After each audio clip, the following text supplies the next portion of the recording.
அழைப்பை ஏற்று எங்களுடைய தொடர் வேதபாட கூட்டத்தின் இந்த கடைசி கூட்டத்துக்கு வருகை தந்திருக்கிற உங்கள் யாவரையும் ஈடு இணையற்ற உன்னதமான இயேசு கிறிஸ்துவின் இனிய நாமத்தில் உங்களை அன்போடு வரவேற்கிறோம்.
கர்த்தராகிய இயேசு கிறிஸ்துவின் பரிசுத்தமுள்ள நாமத்துக்கு மகிமை உண்டாவதாக. स्वामी येशू ख्रिस्ताची शुद्धमत नामेට गौरव වේවා. May the holy name of the Lord Jesus Christ be glorified. எங்களுடைய அழைப்பை ஏற்று எங்களுடைய தொடர் வேதபாட கூட்டத்தின் இந்த கடைசி கூட்டத்துக்கு வருகை தந்திருக்கிற உங்கள் யாவரையும் ஈடு இணையற்ற உன்னதமான இயேசு கிறிஸ்துவின் இனிய நாமத்தில் உங்களை அன்போடு வரவேற்கிறோம். අපගේ ඇරීම පිළිගෙන මේ බයිබල් පාඩම් මාලාවේ අන්තිම දවසේ පැමිණ සිටින ඔබ සැම යේසු ක්‍රිස්තුස් වහන්සේගේ මිහිරි නාමයෙන් පිළිගනිමු. We welcome you all who have accepted our invitation and are present with us even on the last day of this series of Bible studies in the most loving and in the most matchless and incomparable name of our Lord Jesus, Savior Jesus Christ. நாம் அறிந்திருக்கிறது போல 3 உலகங்கள் என்ற தலைப்பின் கீழ் கர்த்தருடைய வசனங்களை நாம் இந்த நாட்களிலே தியானித்துக் கொண்டு வருகிறோம். අප සියලු දෙනා දන්නා පරිදි තුන් ප්‍රකාර ලෝක කියනා මාතෘකාව යටතේ අප දේව වචනේ මේ දිනවල හදාරමින් පසුවනවා. As we all know, we have been meditating upon God's word in the past days based on the theme 3 worlds. பூர்வ உலகம் என்ற ஒரு உலகம் இருந்ததாகவும் அது நோவா காலத்தில் ஜலப்பிரளயத்தினால் அழிந்ததாகவும் ஏன் அழிந்தது என்பதை பற்றியும் நாம் முதல் நாளிலே சிந்திக்கக்கூடியதாக இருந்தது. පුරාණ ලෝකයේ ලෝකයක් තිබුණා. නෝවගේ කාලයේ විනාශ කරන ලැබුවා. මේසේ විනාශයට පත් වූයේ මන්ද කියා පළමුණ දවසේදී අපි සලකා බැලුවා. On the first day we considered about the old world that did exist once upon a time and as to why it got destroyed during Noah's days and the reason for its destruction.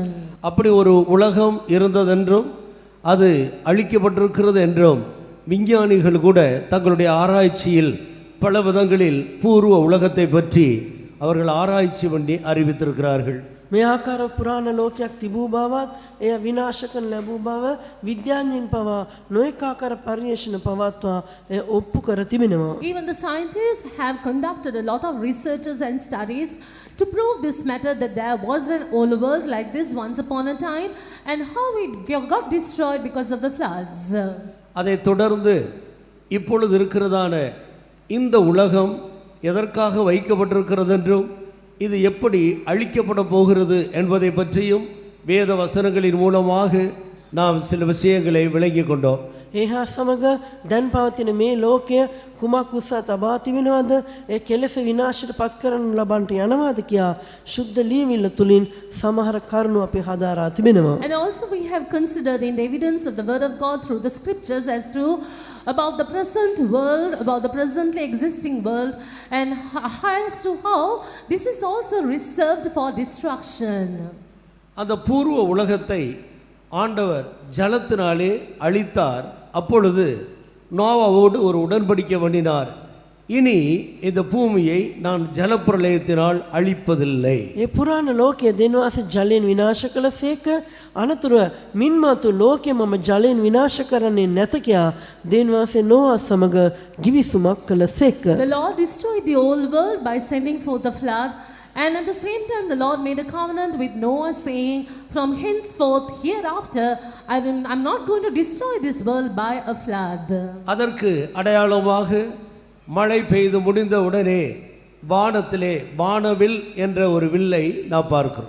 ඊට ලකුණක් වශයෙන් වර්ෂාව ඇදහැල අවසන් වූ පසු අප අහසේ දේ දුන්නක් දකිනවා. And as a symbol to the promise the Lord made with Noah, there was a rainbow that appeared in the sky. அன்றிலிருந்து இன்று வரைக்கும் மழை பெய்து முடிந்த உடனே அந்த வானவில்லை நாம் வானத்தில் பார்க்கிறோம். மனிதர்கள் பயப்பட வேண்டாம் என்பதற்கு அடையாளமாக அது காணப்படுகிறது. එදින පටන් අද දක්වා වැසි ඇදහැලීමෙන් අනතුරුව අපි අහසේ දේ දුන්නක් දකිනවා. ඒ තුලින් මනුෂ්‍යනි බියපත් නොවන්න කියා අපට පවසනවා. And so from that day onwards until this day we see a rainbow in the sky after a rain, and this is a sign to show or to give a warning to the people that they need not be afraid of any such destruction. ஜலத்தினால் அழிப்பதில்லை என்று சொன்னாரே அல்லாமல் இந்த பூமியை அழிப்பதில்லை என்று ஆண்டவர் சொல்லவில்லை. ජලයෙන් මේ පොළොව විනාශ කරන්නේ නැත කියා දෙවියන් වහන්සේ කීවා මිස මේ පොළොව විනාශ කරන්නේ නැත කියා පැවසුවේ නැහැ. The Lord said, I will not destroy this world by sending a flood, but he never said I am not going to destroy it at all. மனுஷகுமாரன் வரும் காலத்திலும் நோவா காலத்தில் நடந்தது போல, லோத்து காலத்தில் நடந்தது போல மனுஷகுமாரன் காலத்திலேயும் நடக்கும் என்று ஆண்டவர் சொல்லியிருந்தார். නෝවාගේ කාලේ සිදුවක් මෙන් ලොත්ගේ කාලේ සිදුවක් මෙන් මනුෂ්‍ය පුත්‍රයාගේ දවස්වලත් සිදුවනවා ඇතයි අපගේ ඊශ්වාසී කියා තිබෙනවා. Our Lord Jesus has spoken, saying, as it took place in the days of the Noah, and as it took place in the days of Lot, so shall it come to pass in the days of the Son of Man too. ஏறக்குறைய இன்றைக்கும் நோவா காலம் போல பாவம் மனிதர்கள் மத்தியிலிருந்து வானத்தை எட்டக்கூடிய அளவுக்கு அது உச்ச நிலைக்கு வந்திருக்கிறது. නෝවාගේ කාලෙමින් අද දවසේත් පාපය ස්වර්ගය දක්වා උසස් වන අන්දමින් එය පාපේ මට්ටම ඉහළ නැග තිබෙනවා. Just like how it was in the days of Noah, even today in this present world, we see that sin has reached its summit, its peak level. It has reached the sky. It has gone up to the sky level. இப்பொழுது இருக்கிற இந்த வானமும் பூமியும் அக்கினிக்கு இரையாக வைக்கப்பட்டிருக்கிறது என்று வேத வசனம் தெளிவாக நமக்கு காட்டி கொடுக்கிறது. දැන් පවතින අහස හා පොළව ගින්න උදෙසා තබා ඇත කියා දේවචන අපට පැහැදිලිව ඉදිරිපත් කරයි. And the word of God so very vividly tells us that this present heaven and the earth are reserved for fire. ஆனபடியினால் அருமையானவர்களே, நோவா காலத்திலும் லோத்து காலத்திலும் பெரிய கூட்ட ஜனங்கள் அழிந்து போனாலும் ஒரு சிறு கூட்ட ஜனங்கள் பாதுகாக்கப்பட்டதை குறித்து நேற்றைய தினத்தில் நாம் சிந்தித்தோம். එනමුදු පෙමැත්තනි නෝවාගේ කාලෙත් ලොත්ගේ කාලෙත් බහුතර පිරිස විනාශයට පත්වුව නමුදු ඉතා සුළු පිරිසක් ආරක්ෂා කරනු ලැබූ බව ඊයේ දවසේදී අපි සලකා බැලුවා. So therefore, dearly beloved, this was something that we considered yesterday, that it was just a handful of people, very few in number, who got preserved during Noah's days and Lot's days in the destruction, but it was a large number, a vast number that got destroyed during the destructions. இன்றைக்கு இனி வரும் உலகத்தை குறித்து நாம் சிந்திக்க இருக்கிறோம். අද මතු පැමිණ ලෝකය ගැන අප මෙනෙහි කරන්නට යනවා. We are going to study and meditate upon the world to come today. இதற்கு இடையில் ஒரு காரியத்தை நாம் அறிந்து கொள்ள வேண்டியது அவசியமாக இருக்கிறது. ඒ අතරතුර අප දැනගත යුතු තවත් දෙයක් තිබෙනවා. But there is another matter which we ought to learn and study before this. Sodom குமாராவை அழிப்பேன் என்ற ஆண்டவர் சொன்னபோது ஆண்டவருக்கு பயந்து நடந்த, ஆண்டவருடைய சிநேகிதன் என்று அழைக்கப்பட்ட ஆபிரகாமுக்கு ஆண்டவர் அந்த ரகசியத்தை முன்னதாக அறிவித்தார். සොදොම් සහ ගොමෝරාව විනාශ කරන්නට යන අවස්ථාවේදී දෙවියන් වහන්සේට බොහෝසෙන් ප්‍රේම කළා වූ දෙවියන් වහන්සේගේ මිත්‍රයා වශයෙන් හඳුන්වනු ලැබුවා වූ ආබ්‍රහම්ට දෙවියන් වහන්සේ ඒ පුවත හෙළි කළසේක. Before the Lord could say or destroy the cities of Sodom and Gomorrah, there was a man who was there, Abraham, who was a dearly beloved of the Lord and who was a friend of God. We see that the Lord proclaimed the news to Abraham about its destruction.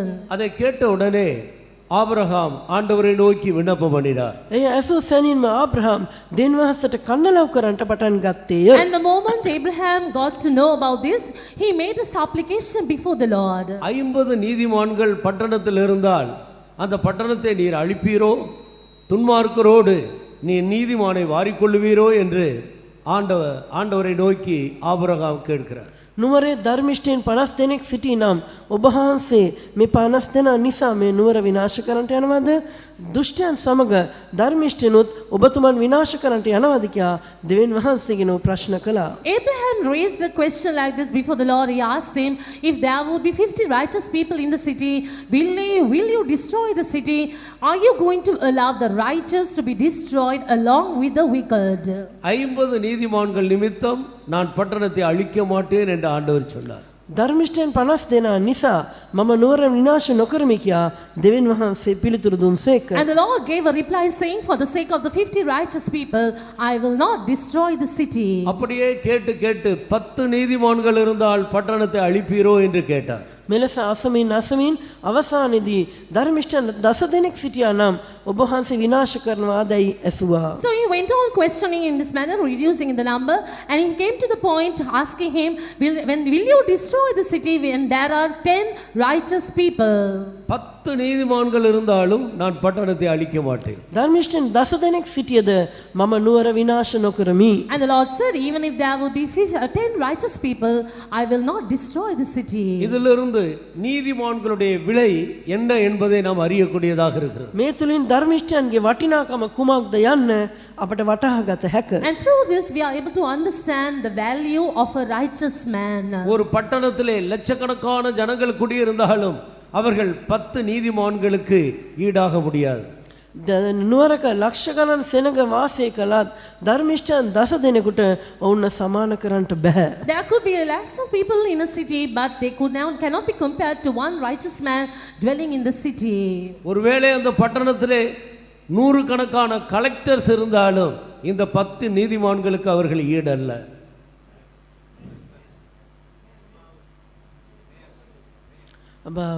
සමහර විට ඒ දේශේ ප්‍රභූවරු 100 දෙනෙක් සිටියත් ඒ ශුද්ධවන්තයන් 10 දෙනාට සමාන කරන්නට බෑ. Perhaps there could be about 100 mayors in a city, but they can never be compared to 10 righteous men who could be in that city.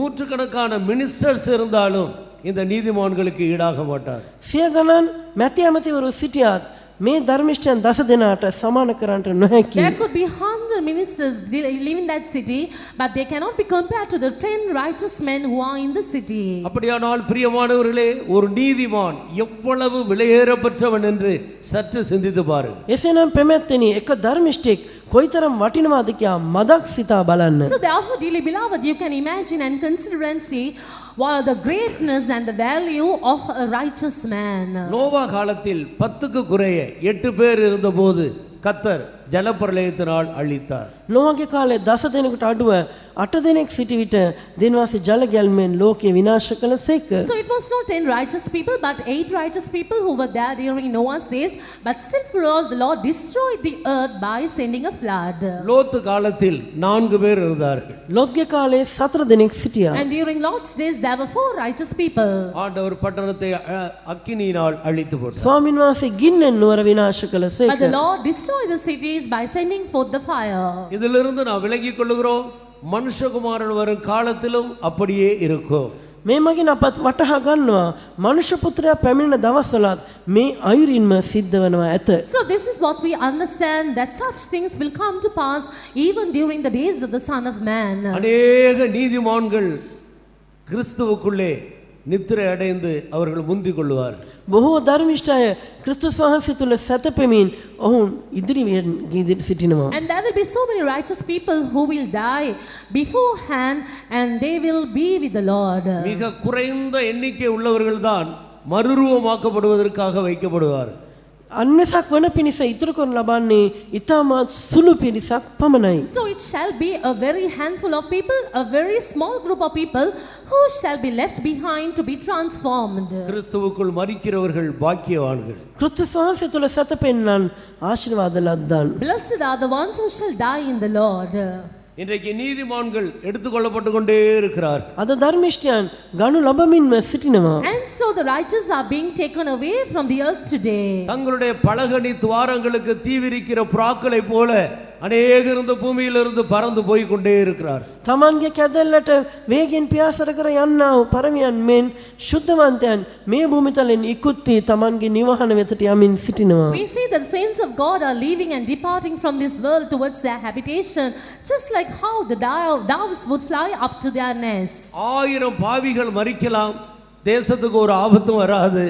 ஆனால் ஒரு நீதிமான் மரித்தால் தேசம் ஆபத்துக்கு சமீபமாக வருகிறது என்பதை நான் விளங்கிக் கொள்ள வேண்டும். පව්කරුවන් දහසක් මැරුණත් දේශයට කිසි අනතුරක් පැමිණෙන්නේ නැහැ.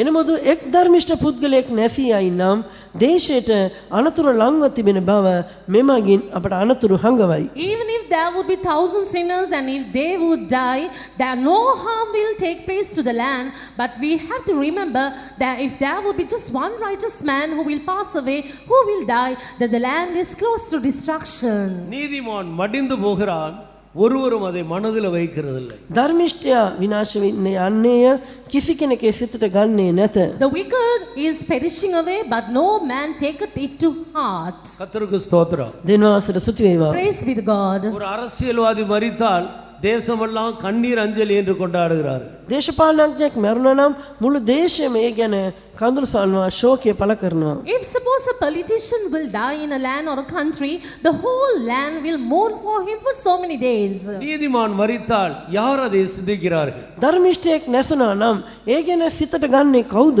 But if a righteous man would die, who will take it to heart? ஒரு தேவனுடைய பிள்ளை மரிக்கும்போது இந்த பூமிக்கு ஆபத்து இன்னும் சமீபமாய் வந்து கொண்டே இருக்கிறது. දේව දරුවෙක් නැසින විට මේ පොළවට විනාශ තවත් ඉක්මනින් පැමිණෙන වගයි. So this is what happens when a child of God dies. There is more harm and more evil and destruction that is approaching the world. இந்த காரியங்களை நம்முடைய மனதில் வைத்துக்கொண்டு நம்முடைய கவனத்தை எபிரேயருக்கு எழுதின நிருபம் 2ஆம் அதிகாரம் 5-6வது வசனத்துக்கு நேராக திருப்புவோம். මේ කරුණ සිතේ රඳවා ගනිමින් හෙබ්‍රේය පොතේ දෙවන පරිච්ඡේදයේ 5-6 පද වෙත අපගේ අවධානය යොමු කරමු. So having all these points in our mind and heart, let us turn to the epistle to the Hebrews chapter 2 and let's read verses 5 and 6. இனிவரும் உலகத்தை குறித்து பேசுகிறோமே, அதை அவர் தூதர்களுக்கு கீழ்ப்படுத்தவில்லை. ஒரு இடத்திலே ஒருவன் சாட்சியாக, மனுஷனை நீர் நினைக்கிறதற்கும் மனுஷனுடைய குமாரனை நீர் விசாரிக்கிறதற்கும் அவன் எம்மாத்திரம். கர்த்தருக்கு ஸ்தோத்திரம். දෙනවාසට සුති වේවා. Praise be to God. இனி வரும் உலகத்தை குறித்து நாம் பேசுகிறோமே. අපි යම් ලෝකයක් ගැන, මතු පැමිණ ලෝකයක් ගැන කතා කරමු. We speak of the world that which is to come. அதை அவர் தூதர்களுக்கு கீழ்ப்படுத்தவில்லை. ඒ උන්වහන්සේ යටහත් කළේ දේව දූතයන්ට නොවේය. He did not put that in subjection to the angels. அவர் அதை மனிதனுக்காக வைத்திருக்கிறார். ඒ උන්වහන්සේ මනුෂ්‍යයන් උදෙසා තබා තිබෙනවා. He has kept it for man. இனி வரும் உலகம் என்ன என்பதை ஆண்டவர் சீக்கிரத்தில் சம்பவிக்க போகிறவைகளை யோவான் அப்போஸ்தலன் பத்மு தீவிலே சுவிசேஷத்து நிமித்தம் கட்டப்பட்டவராக இருந்தபோது கர்த்தருடைய நாளில் ஆவிக்குள்ளான வேளையில் இனி வரும் உலகத்தை குறித்து காட்டி கொடுத்தார். මතු පැමිණෙන ලෝකය අනාගතයේ සිදුවන සිද්ධීන් පිළිබඳ ශුද්ධර යොහාන්තුමා බැඳුම්ලත් තත්තේ පත්මෝත් නම් දිවයිනේ සිටි අවස්ථාවේදී ස්වාමින් වහන්සේගේ දවසේදී ඔහු ආත්මෙන් වහන්සේ තුළට පැමිණියේය. ඒ අවස්ථාවේදී දෙවියන් වහන්සේ ඔහුට මේ කරුණු අනාවරණය කළ සේක. It was at the moment when John the apostle was kept in a bound state for the sake of the truth in the isle called Isle Patmos.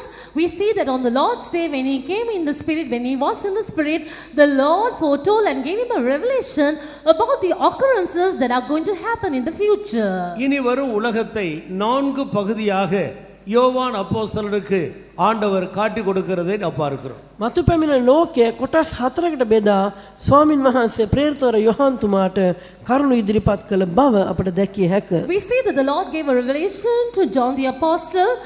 He categorized or divided the world to come into 4 different portions or aspects and spoke to him about them. வெளிப்படுத்தின விசேஷம் 21ஆம் அதிகாரம் 1-2 வசனங்களை வாசிப்போம். එළිදරව් පොතේ 21 වන පරිච්ඡේදයේ පළමු හා දෙවන පද කියමු. Revelation chapter 21, let's read verses 1 and 2. பின்பு நான் புதிய வானத்தையும் புதிய பூமியையும் கண்டேன். முந்தின வானமும் முந்தின பூமியும் ஒழிந்து போயின, சமுத்திரமும் இல்லாமற் போயிற்று.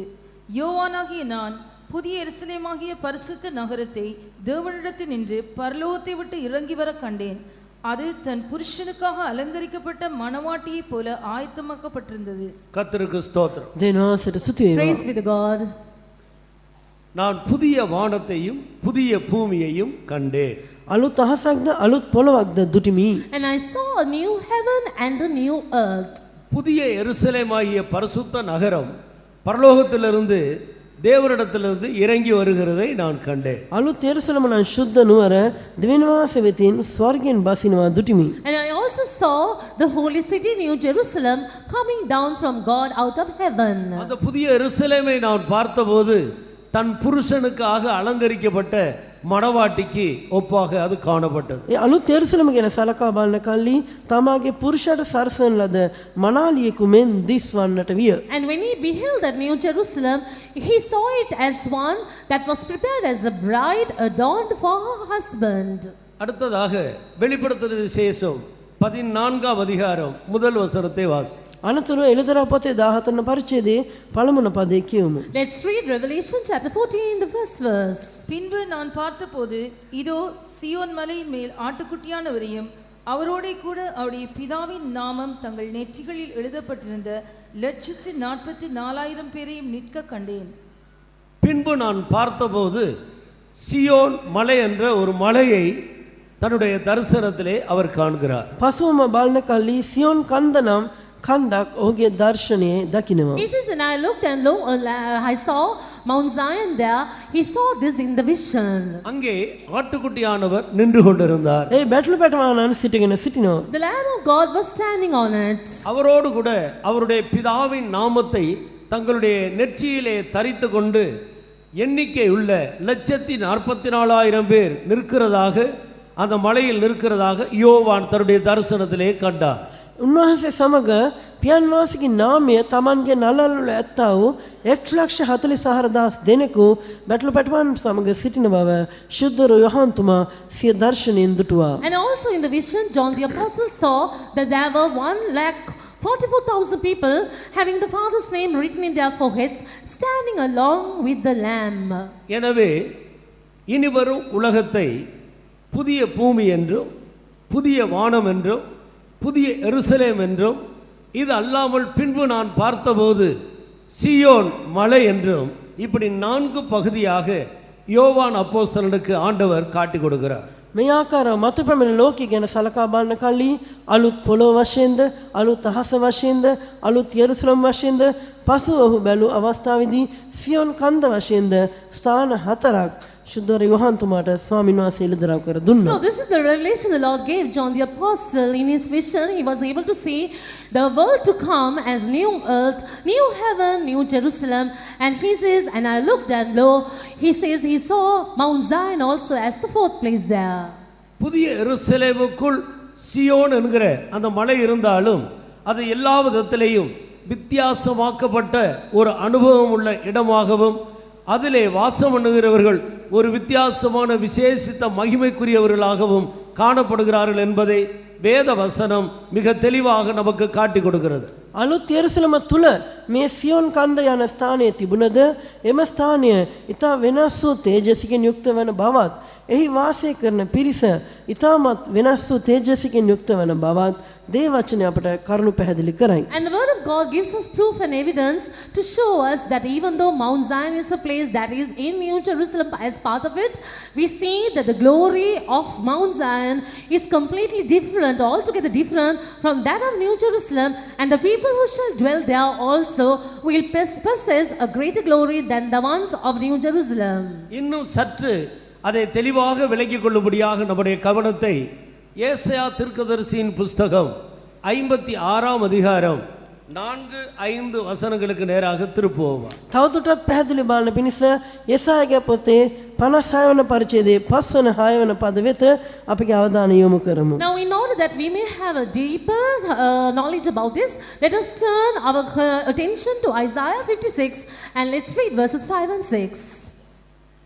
என் ஓய்வு நாள்களை ஆசரித்து எனக்கு இஷ்டமானவைகளை தெரிந்து கொண்டு என் உடன்படிக்கையை பற்றி கொள்ளுகிற அந்நகர்களை குறித்து கர்த்தர் சொல்லுகிறது என்னவென்றால், நான் அவர்களுக்கு என் ஆலயத்திலும் என் மதில்களுக்குள்ளும் குமாரருக்கும் குமாரத்திகளுக்கும் உரிய இடத்தையும் கீர்த்தியை பார்க்கிலும் உத்தம இடத்தையும் கீர்த்தியும் கொடுப்பேன்.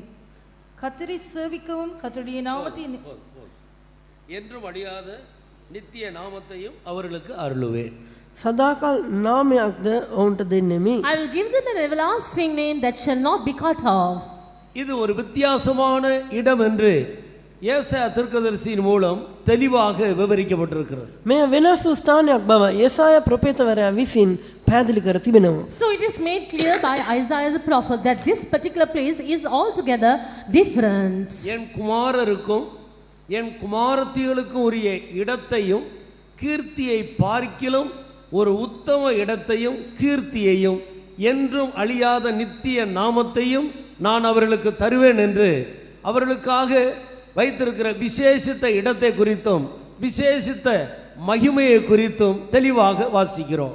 මාගේ විත්‍ය ඇතුළෙහි පුත්‍රයන්ට දුවරන්ටත් වඩා සීවීමේ ලකුණක්ද නාමයක්ද ඔවුන්ට දෙන්නෙමි. සිඳී නොයන සදාකල් නාමයක්ද ඔවුන්ට දෙන්නෙමි කියා ස්වාමින් වහන්සේ ඔවුන්ට ලැබෙනා විශේෂ මහිමය, ඒ විශේෂ ස්ථානය ගැන තවත් කරුණු ඉදිරිපත් This is කරනවා. what the Lord says, even unto them will I give in my house a place and a name better than of sons and of daughters. I will give them an everlasting name that shall not be cut off.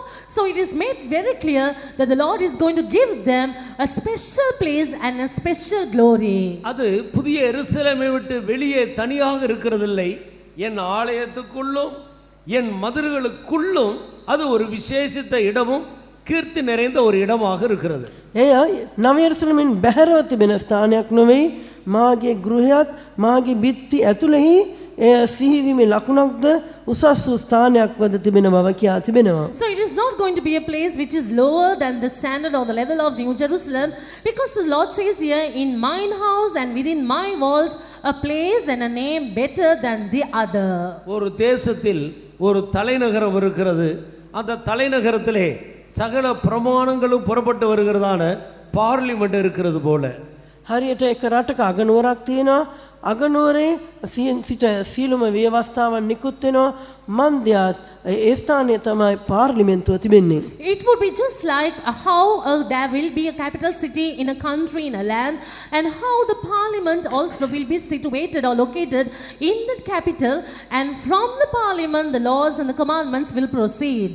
இன்னும் சற்று விலகிக் கொள்ளும்படி ஏசாயா தீர்க்கதரிசியின் புஸ்தகம் 53ஆம் அதிகாரம் 12வது வசனத்துக்கு நம்முடைய கவனத்தை திருப்புவோம். තවදුරටත් මේ අවබෝධ කරගන්න පිණිස යෙසායා අනත් වක්තුරුගේ පොතේ 53 වන පරිච්ඡේදයේ And in order that we may understand this better, that we may further understand it, let us turn our Bible to Isaiah chapter 53. அவர் தம்முடைய ஆத்துமாவை மரணத்தில் ஊற்றி அக்கிரமக்காரரில் ஒருவராக எண்ணப்பட்டு அநேகருடைய பாவத்தை தாமே சுமந்து அக்கிரமக்காரருக்காக வேண்டிக் கொண்டது நிமித்தம் அநேகரை அவருக்கு பங்காக கொடுப்பேன். பலவான்களை அவர் தமக்கு கொள்ளையாக பங்கிட்டுக் கொள்வார். அநேகரை அவருக்கு பங்காக கொடுப்பேன். බොහෝ දෙනෙකු ඔන්ට කොටස් වශයෙන් දෙමි. He says, therefore will I divide him for a portion with the great. அதிலே பலவான்களை தனக்கு கொள்ளையாக அவர் பங்கிட்டுக் கொள்வார். එහි බලවන්තයන් ඔන්ට කොල්ලයක් ලෙස බෙදා ගන්නවා ඇත. And they shall divide the spoil with the strong. கர்த்தராகிய இயேசு தன்னுடைய ஆத்துமாவை மரணத்தில் ஊற்றினது நிமித்தமாக பிதா அவருக்கு கொடுத்த பங்கையும் கர்த்தராகிய இயேசு கிறிஸ்து அதிலிருந்து தனக்கு கொள்ளையாக எடுத்துக்கொண்ட ஒரு விசேஷித்த கூட்டத்தையும் இந்த வேத வசனம் நமக்கு காட்டி கொடுக்கிறது. ස්වාමී යේසුස් වහන්සේ තමන් වහන්සේගේ ආත්මය වැගිරෙව් බැවිනුත් මේ හේතු කොටගෙන පියුදීන් වහන්සේ යේසුස් වහන්සේට කොල්ලයක් වශයෙන් දුන්නා වූ ඒ ජන කොටසක් ගැන කියා තිබෙනවා. Here in this verse, that is verse 12, the Lord, it's spoken as to how the Lord God the Father has given the Lord Jesus Christ the portion with the great simply because he offered his life as a sacrifice, and as to how the Lord has given him the spoil, that is the people, as a spoil unto him. அநேகரை பங்காக கொடுப்பேன் என்பதுதான் புதிய எருசலேம், குமாரர்களும் குமாரத்திகளும் உரியதான இடம். බොහෝ දෙනෙකු කොටස් වශයෙන් දෙනවා කියා කියන විට එය නව යෙරුසලමයි පුත්‍රයන්ද දූවරුන්ට අයිති ස්ථානය. So when he says, therefore will I divide him a portion with the great, that signifies New Jerusalem, that place which belongs to the sons and daughters. அதிலே பலவான்கள் என்று சொல்லி 144,000 பேரை தனக்கு கொள்ளையாக கர்த்தராகிய இயேசு பங்கிட்டு கொண்டு அவர்களை சீயோன் மலையில தன்னோடு கொண்டு போய் நிறுத்துகிறார். ඔවුන් අතරේ බලවන්තයන් කොටසක් යේසුස් වහන්සේ තමන් වහන්සේට කියා වෙන් කරගෙන ඔවුන් සියොන් කන්දට ගෙන යනසේක. And he shall divide the spoil with the strong, which means from among those people he will divide these people 144,000 and bring them to Mount Zion. இவர்களைத்தான் சீயோன் மலையிலே இன்னான் இன்னான் பிறந்தான் என்று ஆண்டவர் அவர்களை குறித்து தொகை எடுகிறார். මොවුන් ගැනයි ස්වාමින් වහන්සේ ඔහුද මොහුද සියොනේ උපන්නේ කියා ස්වාමින් වහන්සේ ගණන් කරන්නේ. And it is concerning them the Lord will count and reckon, saying that he and he are born in Zion. 84வது சங்கீதம் 7வது வசனத்தில் இவர்களை குறித்து சொல்லப்பட்டிருக்கிறது.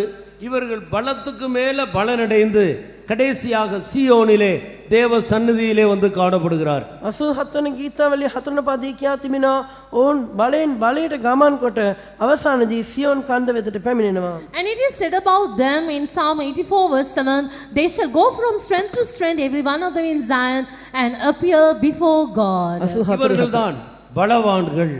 ඔවුන් තමයි බලවන්තයන්. These are the strong ones. இப்படி இனி வரும் உலகத்தை குறித்து 4 பகுதியாக வேதம் நமக்கு பிரித்து காட்டுகிறது. මෙලෙස මතු පැමිණෙන ලෝකය ස්වාමින් වහන්සේ අපට කොටස් 4කට බෙදා ඉදිරිපත් කරනවා. So this is how the scripture has brought before us, placed before us, the world to come in 4 different categories. எப்படி இந்த 4 இடங்களும் நித்திய நித்திய காலமாக அழியாமல் இருக்க போகிறதோ அதே போல 5வதாக இன்னொரு இடம் உண்டு, அதுவும் நித்திய நித்திய காலமாக அழியாது. මේ ස්ථාන 4 සදාකාලට කෙලෙස විනාශ නොවි පවතින්නට යනවාද? මෙහා කරන පස්වන තවත් ස්ථානයක් තිබෙනවා. එම ස්ථානයත් සදාකාලයට කිසිදා විනාශ වන්නේ නැහැ. Just like how these 4 places will last forever and ever for all eternity and will never be destroyed, there is another place, the 5th place, that shall also last forever. அந்த இடத்துக்கு பெயர் உங்களுக்கு தெரியும், 2ஆம் மரணமாகிய அக்கினியும் கந்தகமும் எரிகிற கடல். அது நித்திய அக்கினி உள்ள இடம் என்று அழைக்கப்படுகிறது. ඔබ සියලු දෙනා දන්නවා එම ස්ථානය තමයි දෙවන මරණය කියා හඳුන්වන්නේ. ගින්නෙන්ද ගෙන්දගමින්ද දැවෙන්නා වූ විල, එනම් එය සදාකාලික ගින්නක් වෙනවා. You all know about this very well. That is known as the second death, and that's the lake of fire burning with fire and brimstone. It shall abide forever, it shall never be destroyed. புதிய பூமி, புதிய வானம், புதிய எருசலேம், சீயோன் என்கிற இந்த 4 இடங்களுக்குள் பிரவேசியாத மீதி உள்ள அனைவரும் போய் சேருகிற இடம்தான் இந்த அக்கினி கடல். අලුත් පොළව, අලුත් අහස, අලුත් යෙරුසලම, සියොන කියන මේ ස්ථාන 4ට නොයන අනිකුත් සියලු දෙනාම යන්නව ස්ථානයයි මේ ගිනිවිල. So it shall be to this lake of fire, or this particular place where everyone else who will not go to New Earth, New Heaven, New Jerusalem and Zion will end up, they shall all end up in this place. ஜீவ புஸ்தகத்தில் பேர் எழுதப்படாத அனைவரும் இந்த அக்கினி கடலுக்குள்ளே பிரவேசிக்கிறார்கள். ජීවන පොතේ නම් ලිවී නැති සියල්ලන්ම මේ ගිනිවිලට යන්න ලබනවා. All those whose names will not be written in the book of life will end up in this lake of fire. பாவங்களை 8 பகுதியாக பிரித்து முழு உலகத்தில் உள்ள எல்லா ஜனங்களும் இந்த 8 பாவத்துக்குரியவர்களாக கணக்கிட்டு 8 கூட்டத்தாராக அவர்கள் இந்த அக்கினி கடலில் போய் சேருகிறார். පාපය කොටස් 8කට බෙදා මේ ලෝකේ ඉන්නව සීළු පව්කරුවන් මේ කොටස් වල යම් කොටසකට අතුලත් වෙනවා. මේ කණ්ඩායම් 8ම ගිනිවිලට හෙළු ලබනවා. So we see that sin can be divided into 8 different main groups, and all the people, the wicked and the sinners in this world, they will belong to either one of those groups, and eventually they will end up in the lake of fire. எல்லா பாவங்களும் இந்த 8 பாவங்களுக்குள்ளே அடங்குகிறது. සීලුම් පව් මේ පාප 8 ඇතුළට අන්තර්ගත වෙනවා. All the sins will be considered in these 8 different groups of sins. அதை குறித்து வெளிப்படுத்தின விசேஷம் 21ஆம் அதிகாரம் 8வது வசனத்திலே நாம் அதை வாசிக்கலாம். මේ පිළිබඳ එළිදරව් පොතේ 21 වන පරිච්ඡේද 8 වන පදයේ අපි කියවනවා. We read about this in the book of Revelation, chapter 21, verse 8. பயப்படுகிறவர்களும் அவிசுவாசிகளும் அருவருப்பானவர்களும் கொலைபாதகரும் விபசாரக்காரரும் சூனியக்காரரும் விக்கிரகாராதனைக்காரரும் பொய்யர் அனைவரும் இரண்டாம் மரணமாகிய அக்கினியும் கந்தகமும் எரிகிற கடலிலே பங்கடைவார்கள் என்றார். கர்த்தருக்கு ஸ்தோத்திரம். ස්වාමීන් වහන්සේට ස්තුතිය වේවා. Praise be to God. இந்த 8 கூட்டத்தாரும் அக்கினி கடலிலே பங்கடைகிறார்கள். මේ කණ්ඩායම 8ම ගිනිවිලෙහි තමුන්ගේ කොටස ලබනවා. So these 8 groups of people will have their part in the lake of fire. அவர்களுடைய புழு சாவதும் இல்லை, அக்கினி அவிந்து போவதும் இல்லை. ඔවුන්ගේ පණුව නසින්නේවත් ගින්න නිවෙන්නේවත් නැත. Their worms will never die, and their fire will never be quenched. புழு என்று சொல்லுவது ஆத்துமாவையும், அது அவருடைய அக்கினி என்று சொல்லுவது அவர்கள் வெந்து கொண்டிருக்கிற அந்த அந்த அக்கினி கடலையும் அது காட்டுகிறது, வேதனையை காட்டுகிறது. පණුවා කියන විට ඔවුන්ගේ ප්‍රාණය පෙන්වනවා, ගින්න කියා කියනට ඔවුන් විඳිනා ඒ වේදනාව පෙන්වනවා. Now when you talk about the worms, it talks about their soul, and when you talk about the fire, it talks about the torment and the torture they go there in that fire. ஆத்துமாவுக்கும் அழிவில்லை, அந்த அக்கினிக்கும் முடிவில்லை. ප්‍රාණයට අවසානයක් නැහැ, ගින්නටත් නිමාවක් නැහැ. So there is no end to their soul, and there will be no quenching away to that fire too. இவைகள்தான் இனி வரப்போகிற உலகம். මේවා තමයි මතු පැමිණෙන ලෝකය. This is what is known as the world to come. இந்த அக்கினி கடல் அதுக்கும் நமக்கும் சம்பந்தம் இல்லை. මේ ගිනිවිලටත් අපටත් සම්බන්ධතාවයක් නොමැත. And this is lake of fire, we have no connection with it. கர்த்தரோ இந்த கடைசி நாட்களில் உன்னதமான மகிமைக்கென்று இயேசு கிறிஸ்துவின் மூலம் நம்மை அபிஷேகித்து அழைத்திருக்கிறார். ස්වාමීන් දෙවියන් වහන්සේ මේ අන්තිම දවස්වල ස්වාමී යේසුස් වහන්සේ තුලින් අති උතුම් වූ තේජසක් උදෙසා අප කැඳවා වෙන් කරගෙන තිබෙනවා. But the Lord Jesus Christ, in order that we may attain that greater and that excellent glory, He has separated us and called us in these end times. உனக்குரியதை நீ பற்றிக்கொள். නුඹට ඇති දේ තදින් අල්ලා ගනින්න. You hold on tightly to that which belongs to you. உன்னுடைய கிரீடத்தை வேறொருவன் எடுத்துக்கொள்ளாதபடி நீ ஜாக்கிரதையாயிரு. නුඹේ ඔටුන කිසි කෙනෙක් නොගන්නට බලා ගනින්න. Take heed lest anyone else may take your crown. ஆனபடியினால் நம்மை ஆண்டவர் எதற்காக அழைத்திருக்கிறார் என்பதை விளங்கிக் கொண்டு அதை பற்றி கொள்ளுவதில் நாம் மிகவும் கவனமாக இருக்க வேண்டும். එම නිසා දිනවාස අප කැඳවා ඇත්තේ කුමක් සඳහාද යන්න වටහාගෙන ඒ තදින් අල්ලා ගන්නට අප සුපරීක්ෂාකාරී විය යුතුයි. So we ought to be very careful concerning this matter, the purpose for which the Lord has called us, to understand it and to hold on to that which belongs to us. அதை குறித்து பரிசுத்த பவுல் சொல்லும் பொழுது, நான் கிறிஸ்து இயேசுவினால் எதற்காக பிடிக்கப்பட்டேனோ அதை நான் பிடித்துக் கொள்ளும்படி ஆசையாய் தொடருகிறேன். මේ පිළිබඳ ශුද්ධ පාල්තුමා කියද්දී ක්‍රිස්තුස් යේසුස් වහන්සේ තුළ කුමක් උදෙසා මම අල්ලා ගන්න ලැබෙම්ද ඒ අල්ලා ගන්න පිණිස වීරිය කරමින් දුවගෙන යමි කියා තිබෙනවා. And this is what St. Paul says as a confession with regard to this. He says, but I follow after that I may apprehend that for which also I am apprehended of Christ Jesus. எப்படி central government தன்னுடைய வேலைக்காக மனிதர்கள் மத்தியில் சிலரை பிடிக்கிறது.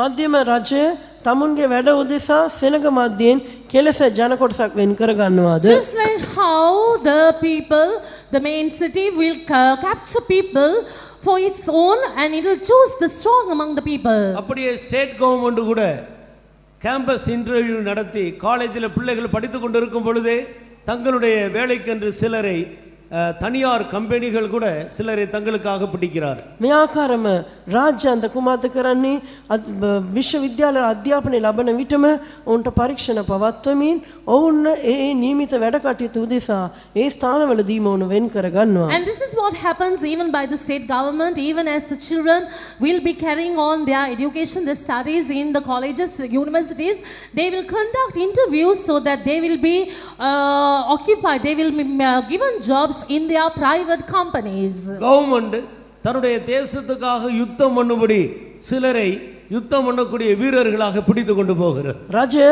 දේශව සටන් කරන පිණිස සටන් කරන්නට පුළුවන් අයව එවුන් වෙන් කර ගන්නවා. Just like how the government will recruit people to fight among the people, they will choose people among the people of the land to fight for the state, for the land. என்னையும் உங்களையும் பரலோக government பிடித்திருக்கிறது. ඔබවත් මාවත් ස්වර්ගීය රජය අල්ලාගෙන තිබෙනවා. Similarly, the heavenly government has taken hold of you and me. பரிசுத்த பவுல் தான் எதற்காக பிடிக்கப்பட்டேன் என்பதை குறித்து அவர் தைரியமாக சொல்லுகிறார். ශුද්ධර පාල්තුමා තමා කුමක් උදෙසා අල්ලා ගන්න ලැබුවාද කියා ධෛර්යවත්ව ඉදිරිපත් කරනවා. And very boldly St. Paul suggests here as to why he is apprehended for. நான் கிறிஸ்து இயேசுவினால் எதற்காக பிடிக்கப்பட்டேனோ அதை பிடித்துக் கொள்ளும்படி நான் ஆசையாய் தொடருகிறேன். යේසුස් ක්‍රිස්තුස් වහන්සේ මා කුමක් උස අල්ලාගත්සේක්ද ඒ අල්ලා ගන්න පිණිස මමත් වීරිය කරමින් දුවගෙන යමි කියා උපාසනවා. He says, I follow after that if I may be apprehended that for which I am apprehended of Christ Jesus. அபிஷேகம் பெற்ற எல்லா தேவனுடைய பிள்ளைகளும் ஒரு காரியத்தை நாம் தேவ சமூகத்தில் நாம் ஒத்துக்கொண்டு கர்த்தரை மகிமைப்படுத்த வேண்டியவர்களாக இருக்கிறோம். ශුද්ධාත්මාලිපි ලබාගත් සෑම දේව දරුවෙක්ම දේවවාසගේ අභිමුඛේ එක දෙයක් පිළිගෙන දේවවහන්සේට ඒ උදෙසා ස්තුති කළ යුතු වෙනවා. So every child of God who is spirit baptized ought to acknowledge one main thing in their lives, and they need to render their praises to God with regard to this matter. பரலோகத்தின் தேவன் என்னை பிடித்திருக்கிறார் என்று எத்தனை பேர் தேவ சமூகத்தில் ஒத்துக்கொள்ளுகிறோம்? ස්වර්ග රාජ්‍යයේ දේවයන් වහන්සේ මාව අල්ලාගෙන තිබෙනවා කියා දේව අභිමුඛේ කී දෙනෙක් පිළිගන්නවාද? How many of us acknowledge and accept this matter that the heavenly God has caught us, has captured us? நம்மை பிடித்தது ஒரு தனியார் கம்பெனி அல்ல, ஸ்டேட் கவர்மெண்ட் அல்ல, சென்ட்ரல் கவர்மெண்ட் அல்ல, பரலோகம் நம்மை பிடித்திருக்கிறது. අප අල්ලාගෙන තිබෙන්නේ පෞද්ගලික සමාගමක් නොවේ, මධ්‍යම රජය නොවේ, පෞද්ගලික ආයතනයක් නොවේ, ස්වාමී දේවයන් වහන්සේමය.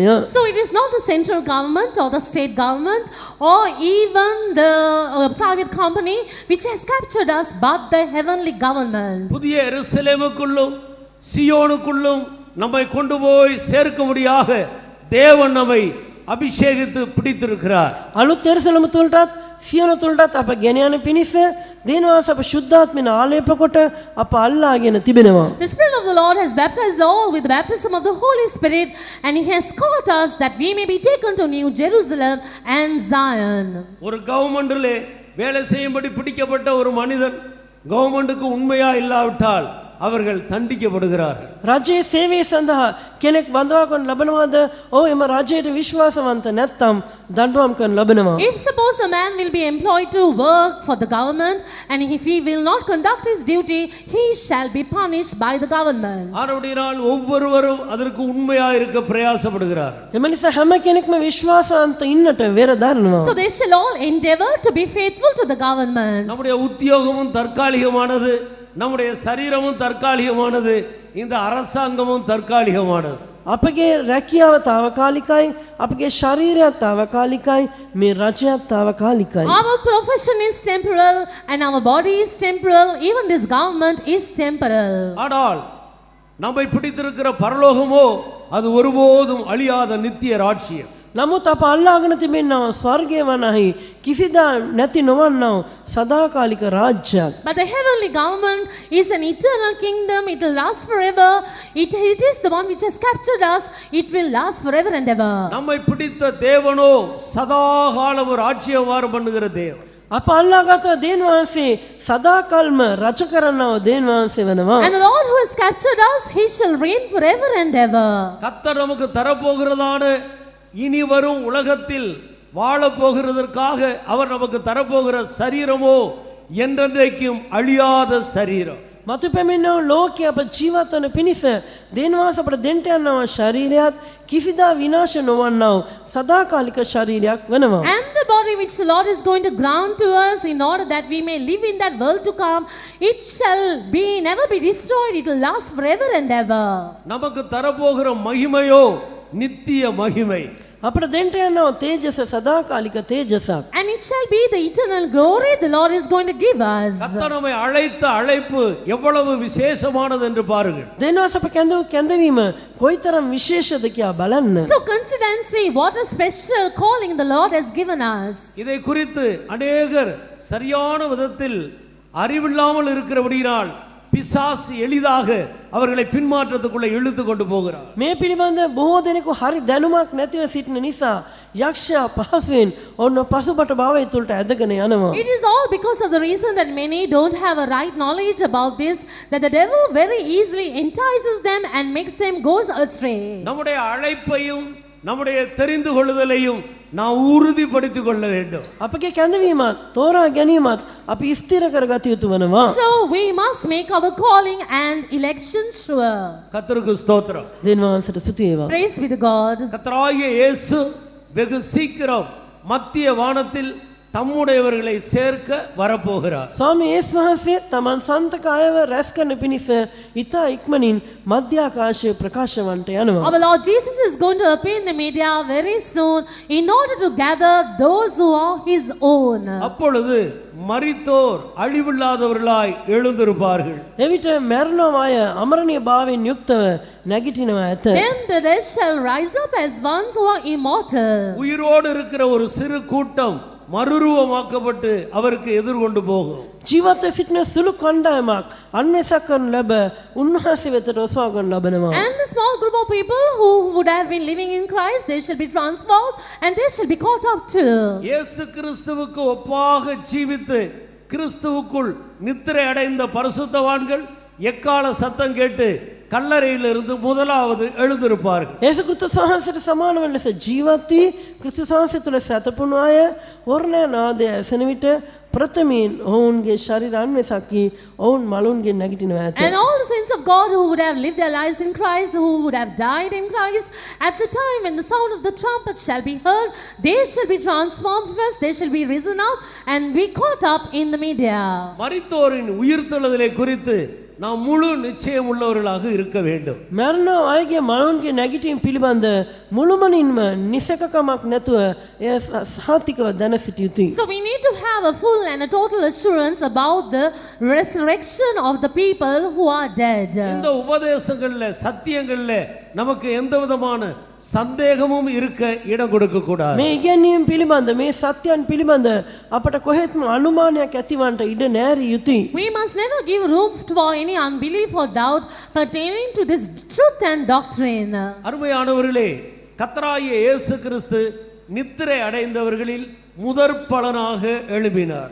පමැතනි සතපුණු අයගෙන් ස්වාමී යේසුස් වහන්සේ නාඹුල් ඵලයේ වශයෙන් මලුන්ගෙන් නැගිටිසේක. Dearly beloved, Jesus rose up as the first fruit of those who died in Christ. அவர் மனிதனாக வந்தார். இந்த பூமியில் மனிதர்களுடைய பாவங்களை சுமந்து மனிதனுக்காக மரித்தார், உயிர்த்தெழுந்தார்.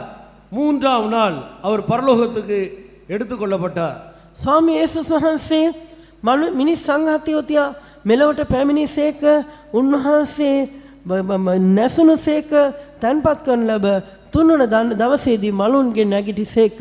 It was all for the sake of the mankind that the Lord Jesus came down to this world.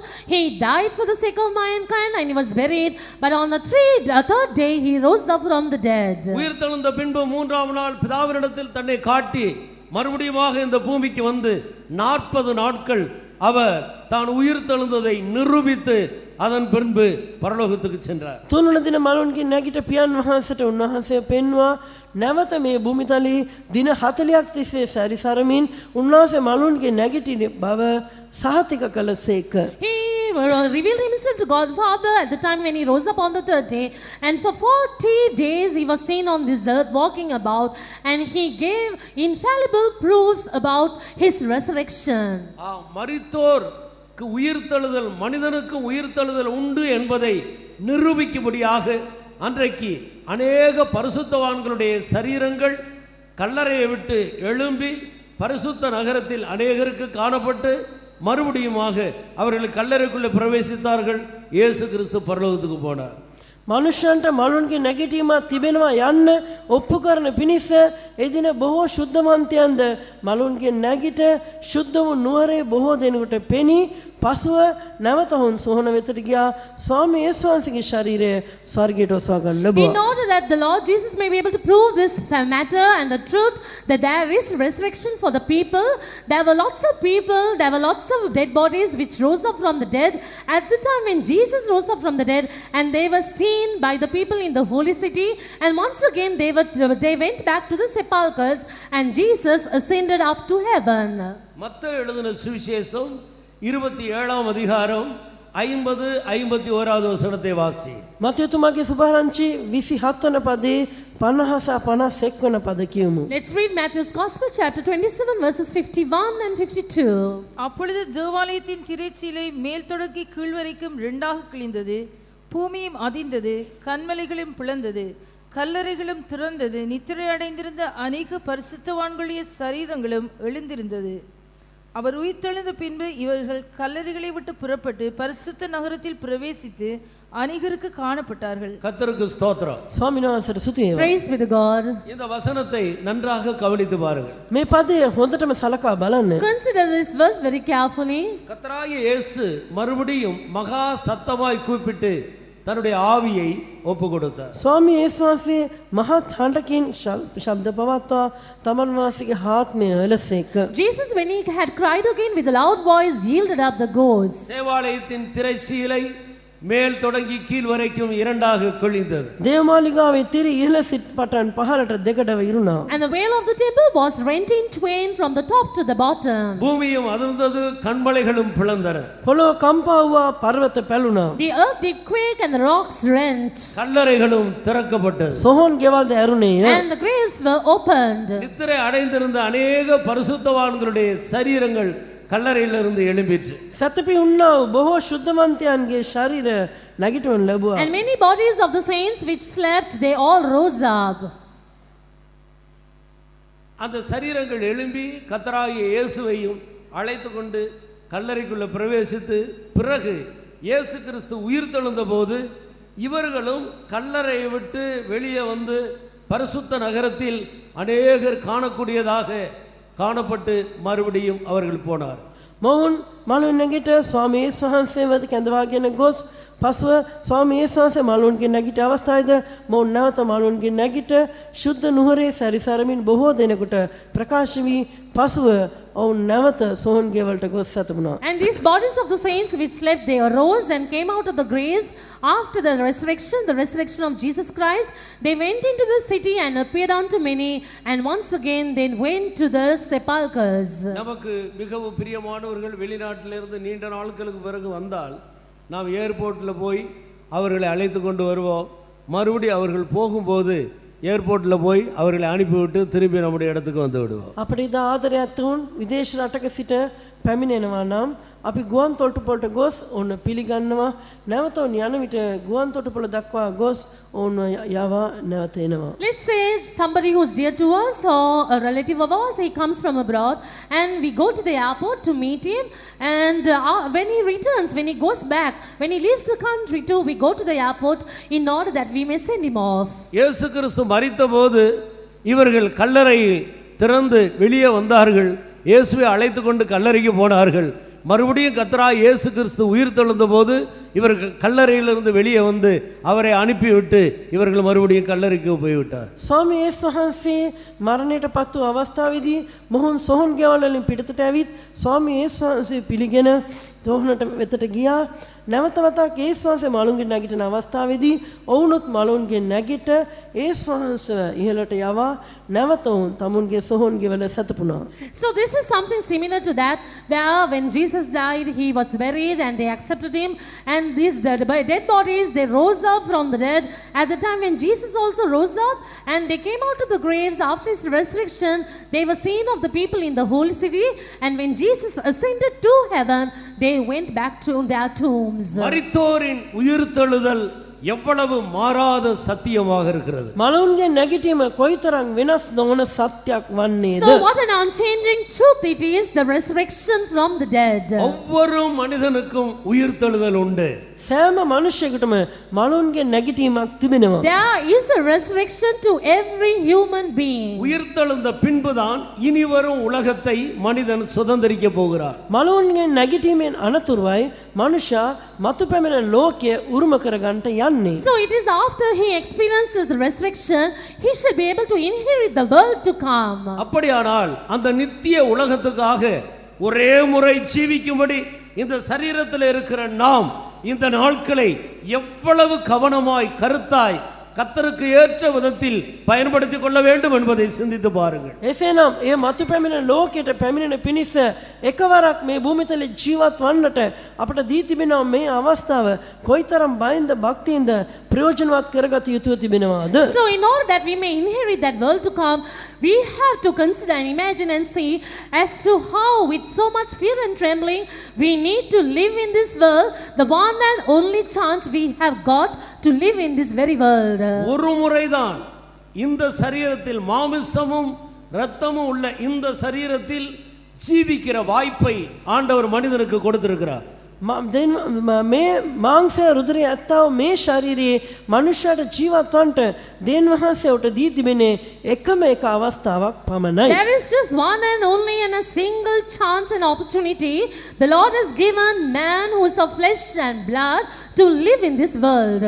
இன்னொரு வாய்ப்பு கிடையாது. තවත් අවස්ථාවක් නම් නැහැ. There is no other chance at all. இந்த ஒரே வாய்ப்பை நாம் மிக கருத்தாய் நல்ல முறையிலே ஜீவிக்க பிரயோஜனப்படுத்திக் கொள்ள வேண்டும். මේ එකම එක අවස්ථාව ඉතාමත් ප්‍රවේශමින් ඉතා හොඳින් ජීවත් වන්නට අපි වග බලාගත යුතුයි. So we should be very careful to live this one and only life in the best way, in the most excellent way. எவ்வளவோ கண்மவான்களுக்கும் ஞானிகளுக்கும் இந்த காரியங்கள் இன்னும் வெளிப்படவில்லை. බොහෝ උගතුන්ට බුද්ධිමතුන්ට මේ කාරණා තාම එළිදරව් කරන්න ලැබුවේ නැහැ. There are so many wise and the prudent people there, but these people are not aware of this. அவர்கள் எதற்காக இந்த பூமியில இருக்கிறோம் என்ற அறிவில்லாமல் தங்களுடைய மனதும் மாம்சமும் விரும்புகிறது போல ஜீவித்துக் கொண்டிருக்கிறார்கள். මේ භූමිතලේ උන් ජීවත් වන්නේ කුමක් උදෙසාද යන්න පිළිබඳ හරි අවබෝධයක් නැතුව සිතත් කයත් කැමති වන ආකාරයෙන් මේ පොළේ උන් ජීවත් වෙමින් සිටිනවා. They don't have a right knowledge or even know the reason as to why they are living in this world, and they are living here in this world like the way they want according to their own desires and affections. நாமும் அப்படித்தான் ஜீவித்தோம். ஆண்டவருடைய கண்களிலேயோ நமக்கு இரக்கம் கிடைத்தது. අපි ජීවත් වුණේ මෙන්න මේ අයුරුනි. නමුත් දේනවාසික දෙනේ තවදිබ්බියස අපට කරුණාව ලැබුණා. We too lived our lives in this manner once upon a time, but we were able to obtain the grace of God, the mercies of God. அந்த அளவுக்கு நம்மிடத்தில் என்ன விசேஷத்தை ஆண்டவர் கண்டார்? ඒ තරමට දේනවාස අප තුළ දුටුවා විශේෂත්වය කුමක්ද? And what special thing did the Lord see us in us to that extent? ஒரு விசேஷமும் இல்லை. කිසිම විශේෂත්වයක් නැහැ. There is nothing special in இது us. சுத்தமான ஆண்டவருடைய அனாதி சிநேகம். මේ වනායි උදෙක්ම දේනවාසික සදාකාලික ප්‍රේමය වන්නේය. This is merely because of the unchanging and the everlasting love of God. நம்முடைய அழைப்பு எவ்வளவு விசேஷமானது. අපගේ කැඳවීම කොයිතරම් උත්තරීතරද? What a special calling we have got. ஒன்றுக்கும் தகுதியில்லாத நம்மை கர்த்தர் கண்டாரே. කිසිවකට නොවටින අපව දේවයන් වහන්සේ දුටුවා නොවේද? The Lord saw us in spite of all our unworthiness. பரலோகம் நம்மை பிடித்ததே. ස්වර්ග රාජ්‍ය අප අල්ලා ගත්තා නොවේද? And the heavens captured us. நாம் தேவனால் பிடிக்கப்பட்ட மனிதர்களாக இருக்கிறோமே. දේවයන් වහන්සේ විසින් අල්ලා ගන්න ලැබූ පුද්ගලයන්ව අපි සිටිනවා නොවේද? And we are seen as people who are captured by the Lord. எல்லா விதங்களிலும் நம்மை விட மேன்மையுள்ள லட்சக்கணக்கான ஜனங்கள் நம்மை சுற்றிலும் இருக்கும்போது ஆண்டவர் நம்மை பிடிக்க நாம் எம்மாத்திரம். අපට වඩා සෑම අතින්ම ඉතාමත් හොඳ පුද්ගලයන් අප වටා පිටාවේ ලක්ෂ ගණන් සිටිද්දී දෙවියන් වහන්සේ අප අල්ලා ගන්නට හේතුව කුමද? There are lakhs of people who are better than us, who are more excellent than us, who are superior to us. What special thing have we got for the Lord to have mercy and to capture us? தேவனுடைய இரக்கம், அவருடைய அனாதி சிநேகம் நம்மேல் இவ்வளவு பெரிதாக இருக்கும்போது நாம் அதை அலட்சியம் பண்ணிவிட்டால் நமக்கு கிடைக்கிற தண்டனையும் கூட எவ்வளவு பயங்கரமாக இருக்கும். දේනවාසික දයාව, දේනවාසික සදාකාලික ප්‍රේමය අප සම්බන්ධයෙන් මේ තරම් මහත්ව තිබෙද්දී අප ඒ නොසලකා හැරියා නම් අපට ලැබෙන දඬුවමත් මේසා විශාල එකක්ම වනවා ඇත. But if we shall despise such a great love and such a great calling and His mercies toward us, what a great punishment will we have to face. பரலோகம் என்னை பிடித்தது என்ற நிச்சயம் உள்ளவர்கள் கைகளை உயர்த்துவோமா? ස්වර්ග රාජ්‍යම අල්ලා ගත්තා කියනව සහතිකයේ තිබෙන අය ඔබේ අත ඔසවන්න බලමු. Those who have the assurance the heavens have caught you, raise your hands. என்னை பிடித்தது இந்த பூமியில் உள்ள அரசாங்கம் அல்ல. මාව අල්ලා ගත්තේ මේ භූමිතලයේ රජය නොවේ. It is not the worldly government that has caught me. நான் பரலோகத்தினால் பிடிக்கப்பட்ட ஒரு மனிதன். මම වනයි ස්වර්ගයේ විසින් අල්ලාගනු ලැබූ පුද්ගලයෙකි. I am a man who is called by the heavenly government. நான் பரலோகத்தின் தேவனால் பிடிக்கப்பட்ட ஒரு மனுஷி. ස්වර්ගීය දෙවියන් වහන්සේ විසින් අල්ලාගනු ලැබූ තැනැත්තියකි මම. I am a woman who is called by the heavenly government. கர்த்தர் நம்மை பிடித்ததுக்காக கொஞ்ச நேரம் மனப்பூர்வமாக நன்றியுள்ள இருதயத்தோடு நமக்கு இருக்கிற எல்லா பலத்தையும் ஒன்று சேர்த்து நாம் கர்த்தரை ஸ்தோத்திரிப்போமா? දෙවියන් වහන්සේ පල්ලාගත් බැවින් මුළු සිතින් අපට තියෙන සීලම ශක්තිය එකට කැටි කරමින් මුළු හදවතින්ම දෙවියන් වහන්සේට ටික වෙලා ස්තුති කරමු. Because of the reason the Lord has caught and captured us, with all our strength, let us praise our God. Oh, Shavala Ravagatino, Shavala Ravalaria, Shinavala Ravalaria, Shavalaria, Vala Ravagatura Valaria, Iravalaria Valtuna.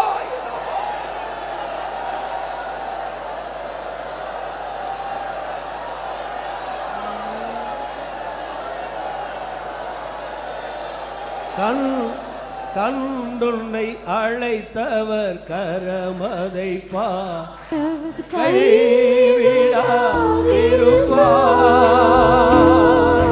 கண்டுன்னை அழைத்தவர் கரமதை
நம்மை அழைத்த தேவனுக்கு நாம் உண்மையுள்ளவர்களாக இருப்போமா?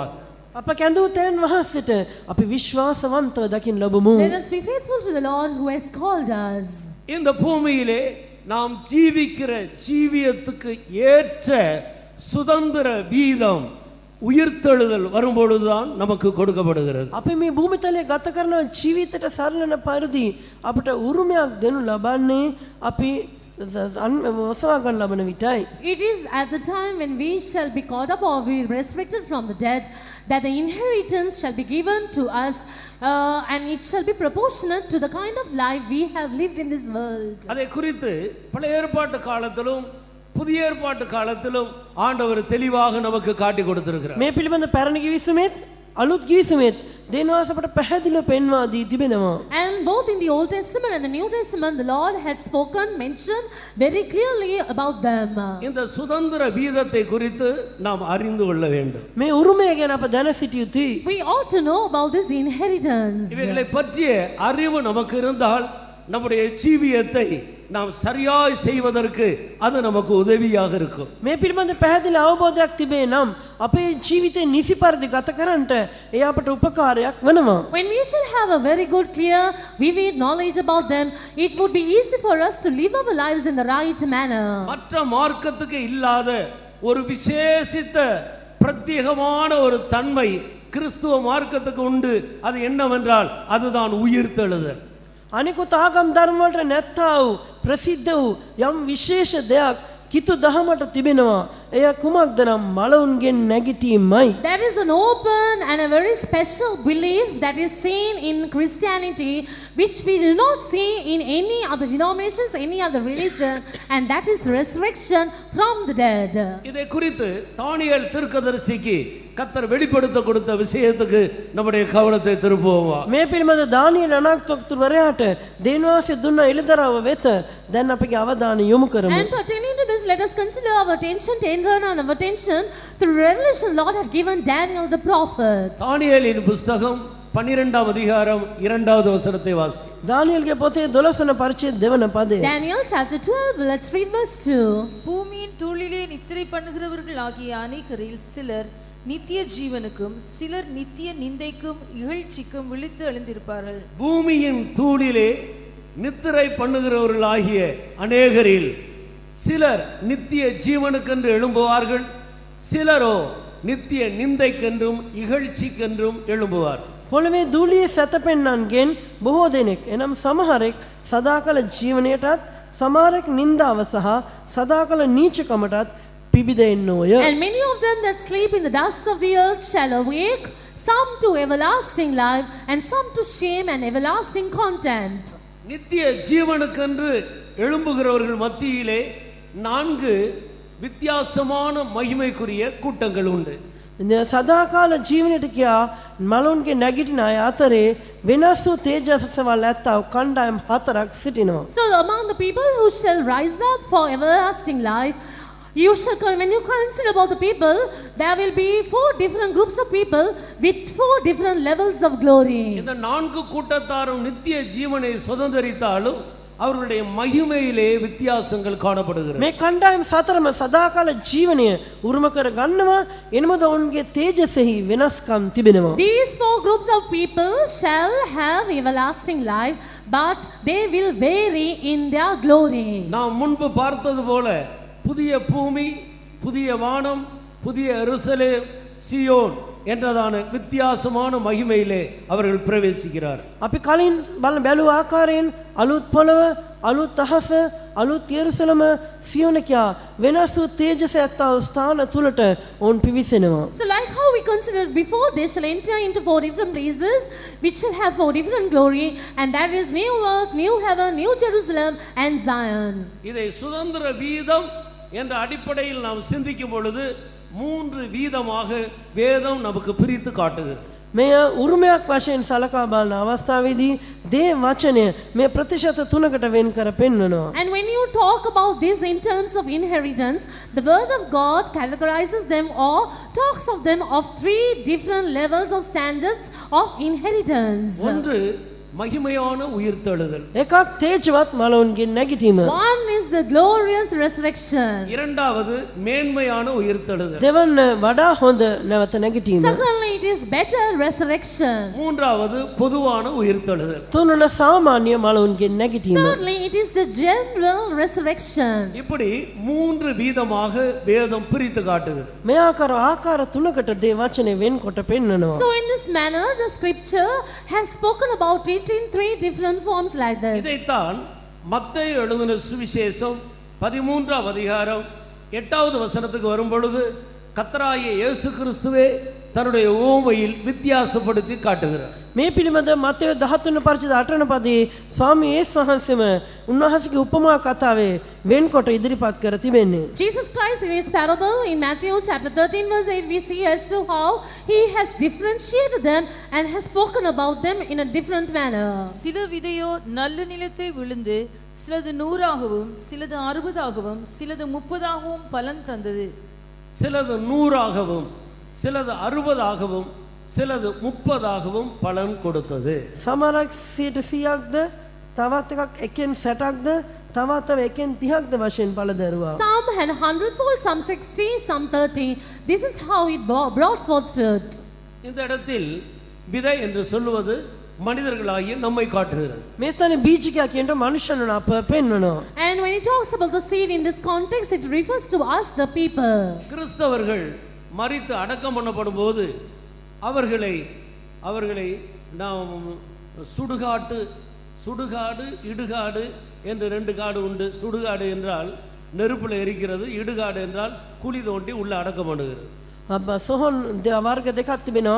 එකක් ආදානය කරනවා එනම උන පුලුසනවා, අනෙක වලක්හාරා මෘතදේහ තැන්පත් කරනවා. So when a person dies, there are two major ways how you can bury or get rid of the body. One is you cremate the body, that is you burn it.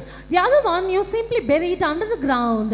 நாம் யாரும் எரிக்கிறது இல்லை, மண்ணை தோண்டி குழியிலே நாம் அடக்கம் பண்ணுகிறோம். අපි කවුරුත් මෘත ශරීරයක් ආදාහනය කරන්නේ නැහැ.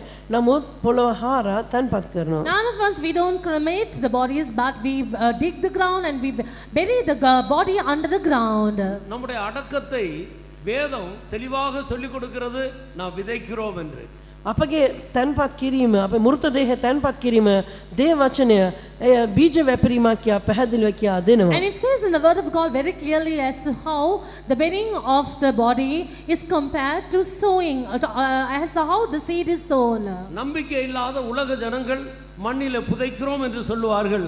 ஆனால் உயிர்த்தெழுதலின் நம்பிக்கை உடைய தேவனுடைய பிள்ளைகள் அப்படி சொல்லாமல் கனவீனம் உள்ளதாய் விதைக்கப்படும், கனம் உள்ளதாய் எழுந்திருக்கும், அழிவுள்ளதாய் விதைக்கப்படும், அழிவில்லாததாய் எழுந்திருக்கும், ஜென்ம சரீரம் விதைக்கப்படும், ஆவிக்குரிய சரீரம் எழுந்திருக்கும் என்று விதைக்கப்படுகிறது என்று சொல்லப்பட்டிருக்கிறதை 1 கொரிந்தியர் 15ஆம் அதிகாரத்தில் நாம் படிக்கிறோம்.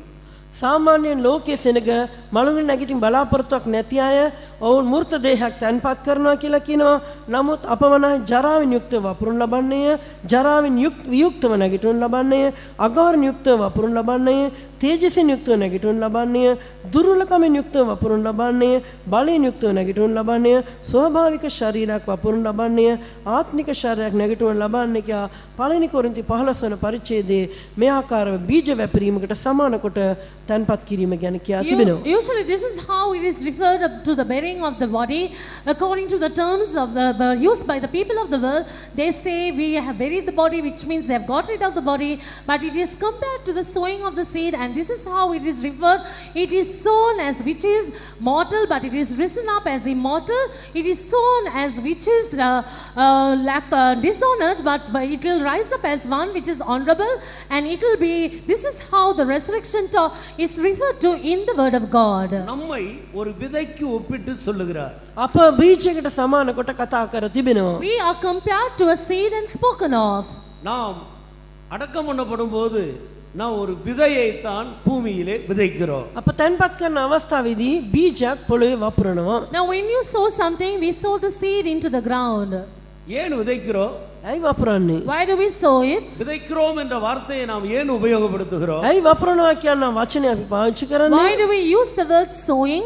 நாம் விதைக்கும் போது அந்த அந்த அந்த விதை எந்த தன்மையில் இருக்கிறதோ அதற்கு ஏற்ற விதத்தில் தான் அது முளை கிளம்பி ஒரு செடியாக அது எழும்பும்.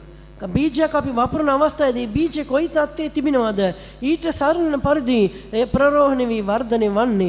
So when you sow a seed, just like according to the state or the nature of the seed, it will sprout and be produced like a tree. விதை வகைகள் ஒவ்வொன்றுக்கும் அதற்கேற்ற மேனியை தேவன் தருகிறார். එක එක බීජයට සරණ පරිදි දෙවියන් වහන්සේට වර්ධනය දෙනසේක. And the Lord shall give the growth to every seed according to the nature of it. மரித்த பின்பு எல்லாரையும் கொண்டு போய் அடக்கம் பண்ணுகிறோம். මැරුණාට පස්සේ සියලු දෙනාම අපි ගොස් තැන්පත් කරනවා. We bury everyone when they die. இவர்களுடைய சுதந்திர வீதம் அப்போது ஒன்று தெரிகிறதில்லை. ඒ අවස්ථාවේ ඔවුන්ගේ උරුමය ඒ අවස්ථාවේ වෙනසක් පේන්නේ නැහැ. But there will be no change or differences seen about their inheritance. நாம் விதைக்கும் போது வெறும் விதையை தான் விதைக்கிறோம். අප වපුරනකොට නිකරුණේ බීජ තමයි වපුරන්නේ. When we sow also, we simply sow the seeds. வெறும் மனிதர்களை தான் கொண்டு போய் நாம் கல்லறையில் அடக்கம் பண்ணுகிறோம். සාමාන්‍යයෙන් මනුෂ්‍යයන් ගොස් සොහොනේ තැන්පත් So කරනවා. we just carry the dead bodies of ordinary people into the graveyard and bury them. உயிர்த்தெழுதல் வரும்போதுதான் யார் யார் எந்தெந்த சுதந்திர வீதத்திலே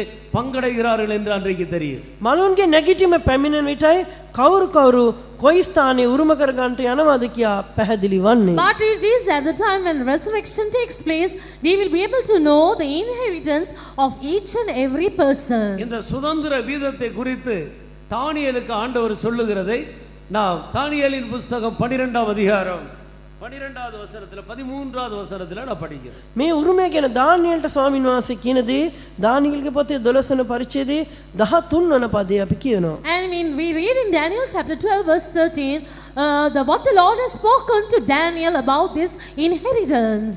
நீயோவென்றால் முடிவு வரமட்டும் போயிரு, நீ இளைப்பாறிக் கொண்டிருந்து நாட்களின் முடிவிலே உன் சுதந்திர வீதத்துக்கு எழுந்திருப்பாய் என்றான். அப்ப மரணம் என்று சொல்லுவது ஒரு கிறிஸ்தவனுடைய முடிவு அல்ல. මරණය යනු ක්‍රිස්තු භක්තිකයෙකුගේ අවසානය නොවේ. So death is not the end for a Christian man. முடிவு இன்னும் வரவில்லை என்றுதான் தானியேலுக்கு ஆண்டவர் சொல்லிக் கொடுக்கிறார். අන්තිමේ තාම පැමිණෙන්නේ නැත කියා තමයි දේන වහන්සේ දානියෙල්ට කීවේ. This is what the Lord told Daniel, that the end has not still come. நீயோ வென்றால் முடிவு வரும் மட்டும் நீ போய் இளைப்பாரி கொண்டிரு. නුඹ ගොස් අන්තිම වෙනතුරු සතපී සිටින්න. But thou shalt rest and stand in thy lot until the end comes. உன் நாட்களின் முடிவிலே உன் சுதந்திர வீதத்துக்கு எழுந்திருப்பாய். දවස්වල අන්තිමේදී නුඹේ කොටස භුක්ති විඳින්න නැගිටින්නේය. And you will stand in thy lot at the end of the days. அப்ப மரணம் என்று சொல்லுவது ஒரு இளைப்பாறுதலுக்குள் போகிற ஒரு அனுபவம்.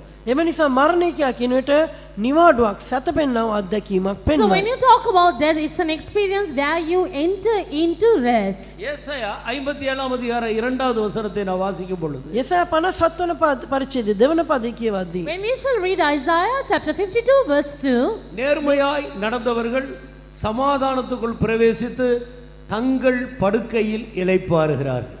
සමාදානයට පැමිණුවා තමුන්ගේ අවංකකම හැසිරුණු අය තමුන්ගේ යහන්වල නිශ්චලව සිටින්නෝය. 57 verse 2, he shall enter into peace, they shall rest in their beds, each one walking in his uprightness. தங்கள் படுக்கை என்று எழுதப்பட்டிருக்கிறபடியினால் ஒவ்வொருவருக்கும் அவர்களுடைய நிலவரங்களுக்கு ஏற்ற படுக்கை இருக்கிறது என்பதை நான் விளங்கிக் கொள்கிறோம். තම තමන්ගේ යහන් කියා කියන විට එක් එක්කෙනාගේ தත්ත්වයට අනුව උන්ට නිවාඩුවක් තිබෙන බව අපට පැහැදිලි. So when it says they shall rest in their beds, it means each person shall have their own kind of rest. நாம் அறிந்த சத்தியத்தின்படி இந்த படுக்கையை மூன்றாக வேதம் பிரித்து காட்டுகிறது. අප දන්නා පරිදි දේව වචනය මේ යහන කොටස් තුනකට බෙදා දක්වනවා. According to the teachings we have known, we see that the word of God has divided these beds into 3 different groups. இந்த படுக்கையை தான் இளைப்பாறுதல் என்று சொல்லுகிறோம். මේ යහන තමයි අප නිවාඩුව සැතපීම කියා කියන්නේ. So this bed is what is known as rest.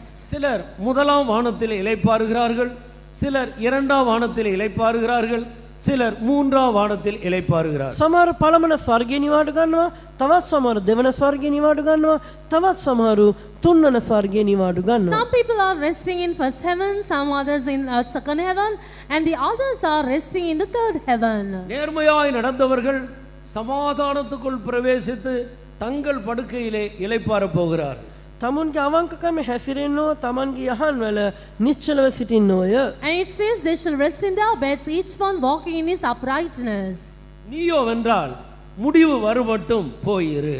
නුඹ මනයි අවසාන එනතුරු ගොස් සැතපෙන්න. But you rest until the end comes. நீ உன் படுக்கையிலே இளைப்பாறி கொண்டே இரு. ඔබ ගොස් ඔබ යහනේ සැතපෙන්න. You keep on resting in your bed. உன் நாட்களின் முடிவிலே உன் சுதந்திர வீதத்துக்கு நீ எழும்புவாய். දවස්වල අන්තිමේදී නුඹේ කොටස භුක්ති විඳින්න නැගිටිනවා ඇත. And you shall stand in thy lot or at the end of your life. எந்த சுதந்திர வீதத்துக்காக இந்த பூமியில் இருக்கும்போது நீ ஜீவித்து உன்னை ஆயத்தப்படுத்திக் கொண்டாயோ அந்த சுதந்திர வீதத்துக்கு நீ அன்றைக்கு எழும்புவாய். කුමන උරුමය ලබා ගන්න පිණිස මේ භූමිතල ඔබ ජීවත් වෙමින් ඔබ සූදානම් කරගත්තාද එම උරුමය ලබා ගන්න පිණිස ඒ දවසේදී ඔබ නැගිටිනවා ඇත. And in order that you may have that inheritance at the end of your days, the purpose for which you lived in this world and prepared yourself, that same inheritance you will be able to obtain at the end of your life. இந்த சுதந்திர வீதத்தை தான் 30, 60, 100 என்று வேதத்தில் படிக்கிறோம். මේ උරුමය ගැන 130 160 100 කියා අප දේ වචනේ කියවන්නේ. And this is what we refer to this inheritance as. We study about it as 100-fold, 60-fold and 30-fold in the word of God. புதிய பூமி, புதிய வானம், புதிய எருசலேம். අලුත් පොළොව, අලුත් අහස, අලුත් යෙරුසලම. New earth, new heaven, new Jerusalem. சியோன் எருசலேம் என்று சொல்லுவது இரண்டையும் ஒன்றாக 100 என்கிற சுதந்திர வீதத்துக்கு ஆண்டவர் ஒன்றாக சேர்த்து சொல்லுகிறார். සියොන සහ යෙරුසලම කියා කියන විට 100% උරුමය වශයෙන් ස්වාමීන් වහන්සේ දෙකම එකට කැටිකොට පවසන සේක. So when he talks about the 100-fold, he talks about New Jerusalem plus Zion together, connected together. ஒவ்வொரு காலத்திலேயும் இரட்சிப்பின் அனுபவத்தை பெற்றுக்கொண்டவர்கள் இந்த 30 என்கிறதான சுதந்திர வீதத்திலே பங்கடைந்து அவர்கள் முதலாம் வானத்தில் இளைப்பாறுகிறார்கள். සෑම කාලයකම ගැනීමේ අත්දැකීම ලබාගත් අයවලුන් ඔවුන් 130ක උරුමය ලබාගෙන අලුත් පොළවේ දකින්න ලබයි. And the people who had come to salvation in every age or dispensation, they shall have the inheritance and be seen as the people who shall belong to the 30-fold and be seen in new earth. உபத்திரவ காலத்தில் உள்ள இரத்த சாட்சிகள், பொதுவான பரிசுத்தவான்கள், பழைய ஏற்பாட்டு காலத்தில் உள்ள பொதுவான பரிசுத்தவான்கள் எல்லாரும் சேர்ந்து 60 என்ற சுதந்திர வீதத்தில் பங்கடையும்படி அவர்கள் 2ஆம் வானத்தில் இளைப்பாறுகிறார். පීඩා කාලේ වේද සාක්ෂිකයන් පැරණි කිවිසුමේ ශුද්ධවන්තයන් මේ සියලු දෙනා එකෙන් 60 කියන උරුමය ලබා ගන්න පිණිස පිබිද ඔවුන් අලුත් අහස උරුම කරගනී. And the tribulation martyrs and the Old Testament saints, in order that they may receive the inheritance called the 60-fold, they shall be seen resting in the second heaven and they shall be inheriting new heaven. கிறிஸ்துவின் நிறைவை பெற்றுக்கொண்டதான தேவனுடைய சபை, தேவனுடைய ஜனங்கள், ஊழியர்களும் விசுவாசிகளும் 3ஆம் வானத்தில் இளைப்பாறுகிறார். කෘත්‍ය ශාන්සික සම්පූර්ණත්වය ලබාගත්තා දේව සෙනග දේව සේවකයන් තුන්වන ස්වර්ගයේ නිවාඩු ගන්නවා. And all the children of God, the saints of God and the servants of God who have come to perfection, they shall rest in the third heaven. கிருபையின் காலத்தில் ஜீவிக்கிற நமக்கு எவ்வளவு விசேஷமாய் தேவனுடைய இரக்கம் காணப்படுகிறது என்று பாருங்கள். කරුණාවේ කාලේ ජීවත් වන අපට දේනවාසිකේ දයාව කොයිතරම් විශේෂිතව තිබෙනවාද කියලා බලන්න. See how special the grace and the mercies of God are towards us who are living in the period of grace of dispensation. நோவாவுக்கு, ஏனோக்கு, எலியா, தானியேல், யோசேப்பு, ஆபிரகாம், ஈசாக்கு, யாக்கோபு போன்ற மனசாட்சியின் காலத்தில் உள்ள, நியாயப்பிரமாண காலத்தில் உள்ள எல்லா பரிசுத்தவான்களுக்கும் இல்லாத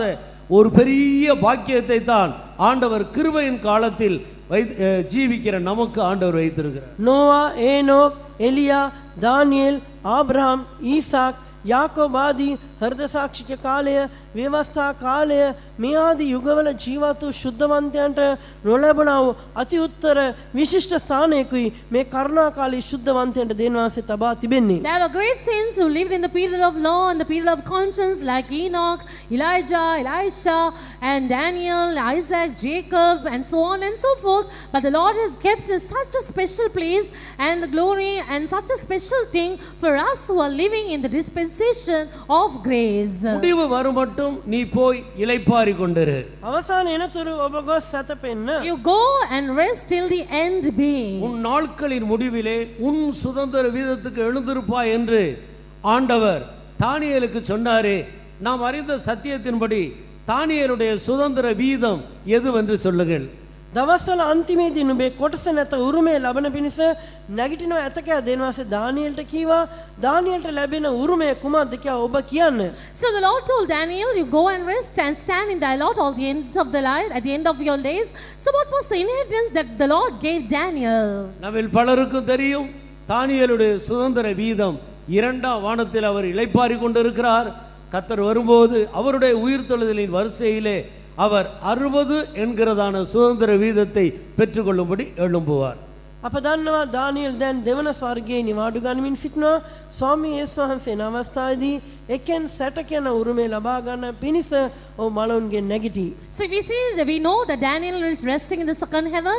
At the time when the Lord Jesus would appear, we know that he shall also rise up to receive his inheritance, which is referred to as the 60-fold.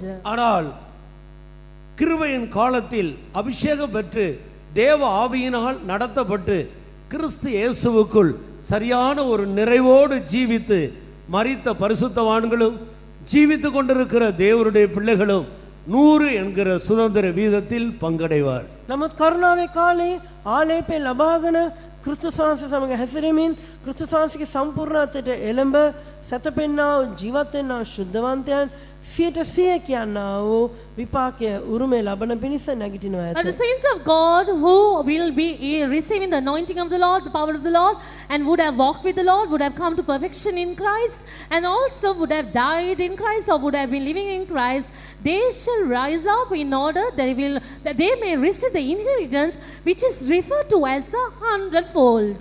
முதலாம் கொரிந்தியர் 15ஆம் அதிகாரம் 41 42வது வசனத்தை வாசி.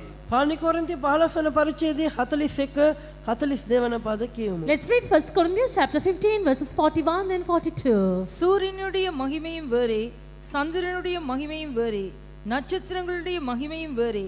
மகிமையிலே நட்சத்திரத்துக்கு நட்சத்திரம் விசேஷித்திருக்கிறது. மரித்தோரின் உயிர்த்தெழுதலும் அப்படியே இருக்கும். மரித்தோரின் உயிர்த்தெழுதலும் அப்படியே இருக்கும். මලවුන්ගේ නැගිටීමත් එසේමය. And so also will be the resurrection of the dead. சுதந்திர வீதத்தில் உள்ள வித்தியாசத்தை கணக்கிட்டு பாருங்கள். උරුමයේ තිබෙන වෙනස ගණනය කර බලන්න. So you see the difference in the inheritance. 100 சுதந்திர வீதம் பெற்றவர்கள் சூரியனை போல பிரகாசிப்பார்கள். 100% උරුමය ලද්දාන් සූර්යා මෙන් බබලයි. The ones who will get the 100-fold inheritance will shine like the sun. 60 சுதந்திர வீதம் பெற்றவர்கள் சந்திரனை போல பிரகாசிப்பார்கள். එකෙන් 60 උරුමය ලද අය චන්ද්‍රයා මෙන් බබලයි. The ones who shall have the inheritance, that which is 60-fold, they shall shine like the moon. 30 சுதந்திர வீதம் பெற்றவர்கள் நட்சத்திரத்தை போல பிரகாசிப்பார்கள். එකෙන් 30ක් ලද්දවුන් තාරකා මෙන් බබලයි. And the ones who would have got their inheritance 30-fold, they shall shine like the stars. நட்சத்திரங்கள் புதிய பூமியையும் சந்திரன் புதிய வானத்தையும் சூரியன் புதிய எருசலேமையும் காட்டுகிறது என்று நான் விளங்கிக் கொள்ளுகிறோம். තාරකා අලුත් පොළවද, චන්ද්‍රයා අලුත් අහසද, සූර්යා අලුත් එරුසලමද පෙන්වන බව අපට පැහැදිලි. And it is very clear that the stars symbolize the new earth, and the moon symbolizes the new heaven, and the sun symbolizes New Jerusalem. அமாவாசை இருட்டு அன்றைக்கு சந்திரனை நாம் பார்க்க முடிகிறது இல்லை. අමාවක දවසේදී රාත්‍රිය අපට චන්ද්‍රය දකින්න ලැබෙන්නේ නැහැ. On the day of the new moon, we will not be able to see the sun at all. It will be dark. அன்றைக்கு நட்சத்திரங்கள் எல்லாம் பரலோகத்திலே வானத்திலே மின்னி கொண்டிருக்கு. එදා ආහසේ තාරකා සියල්ල දිදුලමින් තිබෙනවා. You will be able to see the stars shining there in the sky. ஆனால் சந்திரன் பௌர்ணமி அன்றைக்கு இந்த நட்சத்திரங்களுடைய வெளிச்சம் இருக்கிற இடம் தெரியாது. නමුත් පුරාසඳ තිබෙන අවස්ථාවේදී තාරකා තිබෙන තැනවත් පේන්න නැහැ. But on the day of the full moon in the sky, we will not be able to see even the places, the locations of the stars in the sky. பௌர்ணமி அன்றைக்கு இந்த சந்திரன் அவ்வளோ வெளிச்சமாக இருக்கு.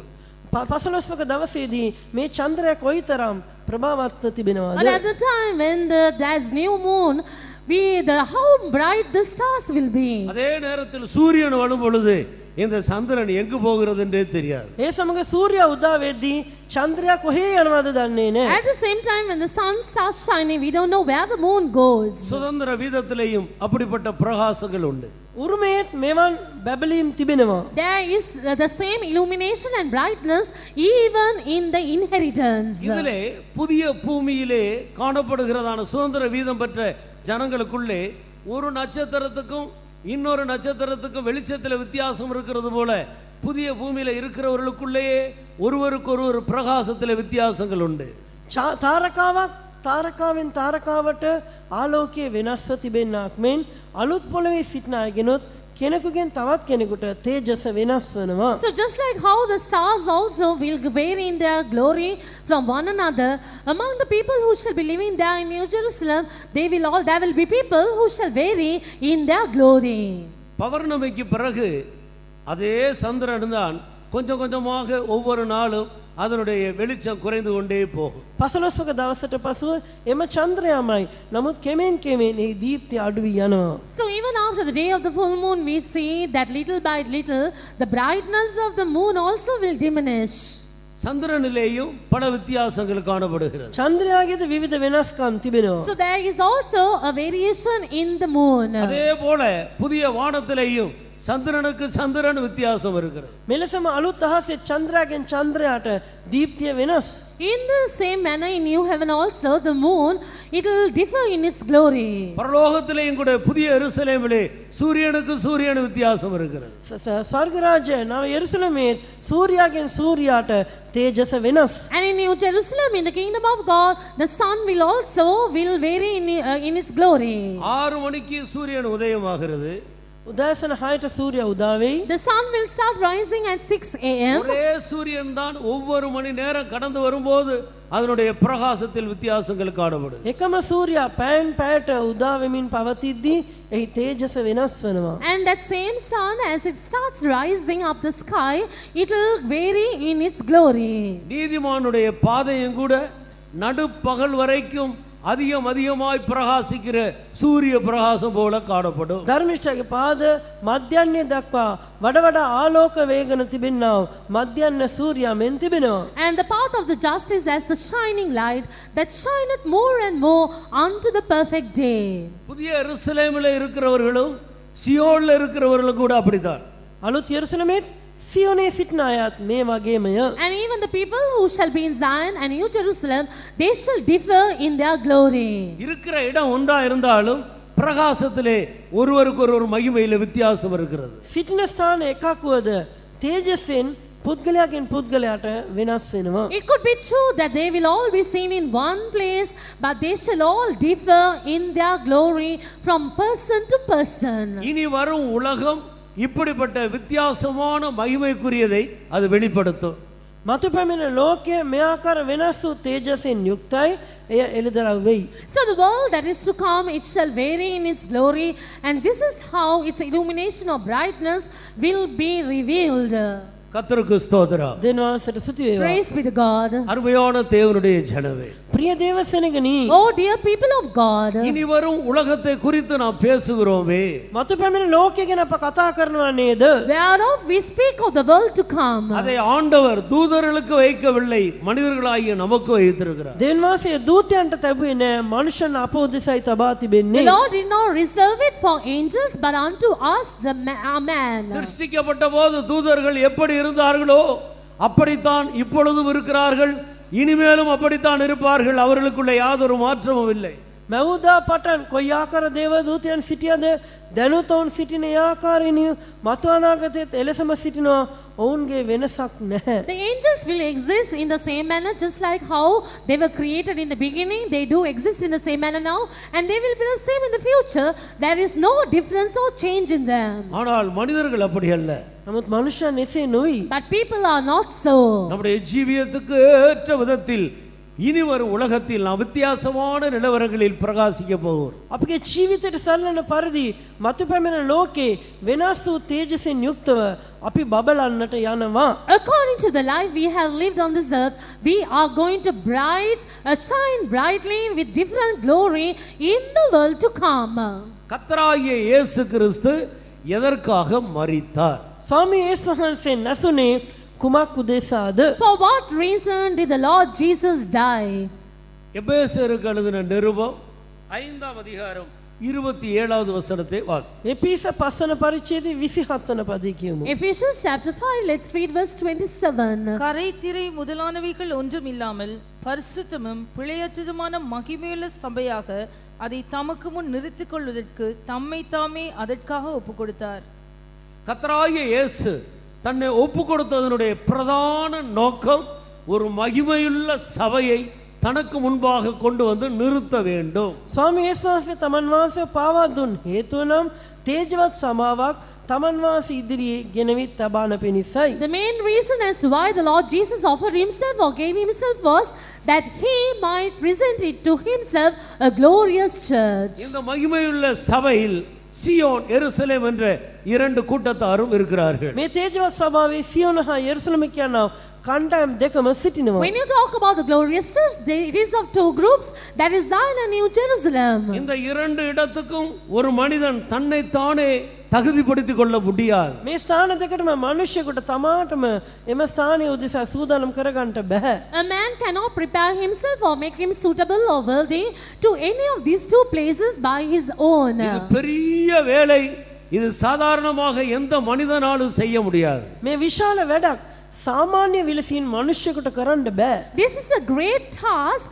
In a very ordinary manner, a man cannot do it by his own efforts. ஆனபடியினால் இந்த ரெண்டு பெரிய வேலையையும் தேவனே செய்யும்படியாக அவரே முன்னுக்கு வருகிறார். එම නිසා මේ විශාල කාර්යයන් දෙකම ඉෂ්ට කරන පිණිස දෙවියන් වහන්සේම ඉදිරිපත් වෙනවා. So the Lord himself, he comes forward in order that he may carry out this difficult task. கர்த்தர் சியோனை கட்டுகிறார், கர்த்தர் எருசலேமை கட்டுகிறார். ස්වාමීන් වහන්සේ සියොන ගොඩනගන සේක, ස්වාමීන් වහන්සේම යෙරුසලම ගොඩනගන සේක. So the Lord builds up Zion and the Lord builds up New Jerusalem. வேலை ஒன்றாக இருந்தாலும் எல்லா இடங்களிலேயும் சியோன் எருசலேம் என்று ஆண்டவர் எல்லா விதத்திலேயும் வித்தியாசப்படுத்தி வருகிறதை பாருங்கள்.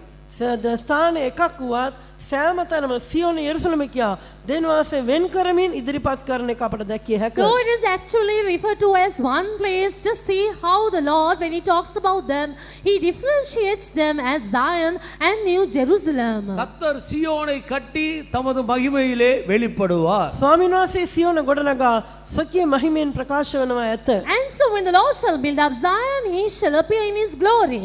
102வது சங்கீதம் 15வது வசனத்தை வாசி. 102 වන ගීතාවලිය 15 වන පදේ කියමු. Let's read Psalm 102 and verse 16 in English. கர்த்தர் சீயோனை கட்டி தமது மகிமையில் வெளிப்படுவார். கர்த்தர் சியோனை கட்டுகிறார். ස්වාමීන් වහන්සේ සියොන ගොඩනගනවා. So the Lord shall build up Zion. இல்லை, சியோனாக ஒரு கூட்ட பேரை ஆண்டவர் உருவாக்குகிறார். සියොන වශයෙන් ජන කොටසක් දෙවියන් වහන්සේ නිර්මාණය කරනවා. So the Lord is far more creating a group of people differently as Zion. 147வது சங்கீதம் 2வது வசனத்தை வாசி. 147 වන ගීතාවලිය දෙවන පදය. Let's read Psalm 147 verse 2. கர்த்தர் எருசலேமை கட்டுகிறார். கர்த்தர் எருசலேமை கட்டுகிறார். ස්වාමීන් වහන්සේ යෙරුසලම ගොඩනගන සේක. It says the Lord shall build up Jerusalem. அப்ப சியோனும் எருசலேமும் ஒன்று அல்ல என்பதை நாம் விளங்கிக் கொள்ளுகிறோம். එම නිසා සියොන හා යෙරුසලම එකක් නොවේ යන්න අපට තේරෙනවා. So we need to understand that both Zion and New Jerusalem are not one place. கர்த்தர் சியோனையும் கட்டுகிறார், அதே நேரத்தில் எருசலேமையும் கட்டுகிறார். ரெண்டுனுடைய வேலையும் ஒரே நேரத்தில் முடிவடையும். ரெண்டு கூட்டத்தாரும் ஒரே நேரத்தில் உயிர் தெழுவார்கள், மறுரூபமாக்கப்படுவார்கள். ස්වාමීන් වහන්සේ සියොනත් ගොඩනගන සේක, ස්වාමීන් වහන්සේ යෙරුසලමත් ගොඩනගන සේක. මේ කාර්යයන් දෙකම එක වෙලාවේ අවසන් වනවා ඇත, එක වෙලාවේ ඔවුන් මලවුන්ගෙන් නැගිටිනවා ඇත. So the Lord shall build up Zion and the Lord shall build up New Jerusalem. The Lord shall carry out the building of both of them and finish it at the same time, the work of both of them. Both will be transformed together. Both will be resurrected together. இதை பற்றி பேசுவதற்கு ஏராளமான விஷயங்கள் உண்டு என்று நமக்கு தெரியும். මේ පිළිබඳ කතා කරන්න බොහෝ දේ තිබෙන බව අපි දන්නවා. We know that there are lots of things that you can talk based on this. இனி வரும் உலகத்தை அறிந்த நாம் அதற்காக நம்மை ஆயத்தப்படுத்திக் கொள்வோமா? මතු පැමිණ ලෝකය ගැන දන්නවා අපි ඒ උදෙසා අප සූදානම් කර ගනිමු. So therefore we who are aware of the world to come, let us all prepare ourselves for that world to come. கர்த்தருடைய வருகையில் எடுத்துக்கொள்ளப்பட போகிற சியோன் எருசலேமை குறித்து வேதத்தில் பல காரியத்துக்கு ஆண்டவர் ஒப்பிட்டு பேசுகிறார்.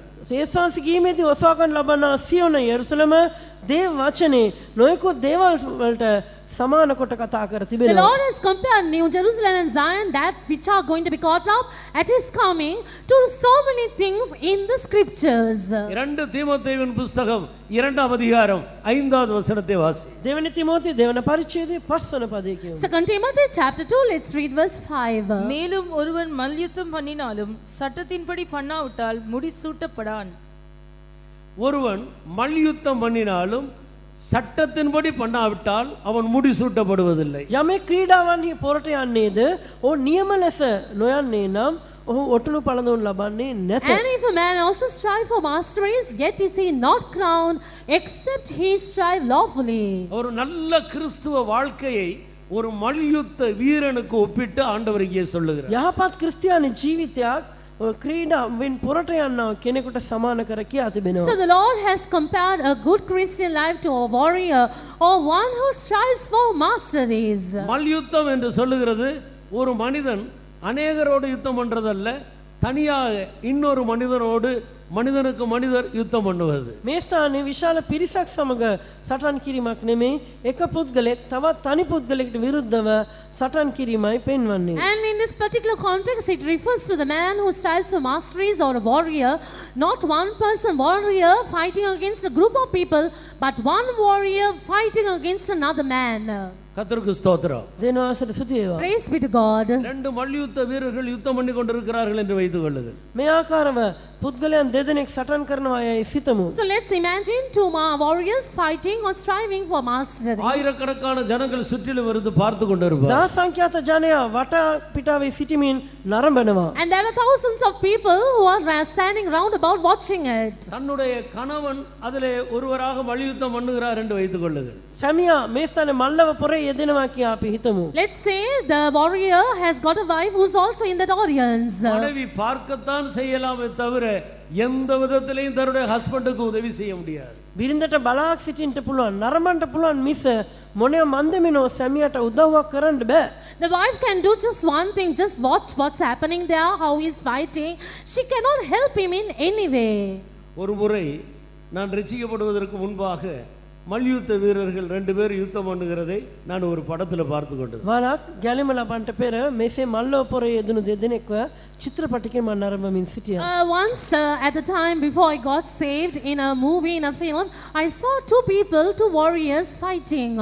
ஒரு மனிதன் இன்னொரு மனிதனை பிடித்து கீழே சாய்த்து விட்டார். එක් පුද්ගලයා අනිත් පුද්ගලයා අල්ලා බිමට හෙළුවා. And one wrestler like this, a warrior, he pushed that other man wrestler down. கீழே விழுந்தவனுடைய மனைவி பார்த்து கொண்டிருந்தவள் அவளுக்கு தாங்க முடியல, அந்த எல்லையை தாண்டி ஓடி போய் உள்ள கீழே விழ வைத்த அந்த மேலே இருக்கிற மனிதனை போய் அடித்து போட்டான்.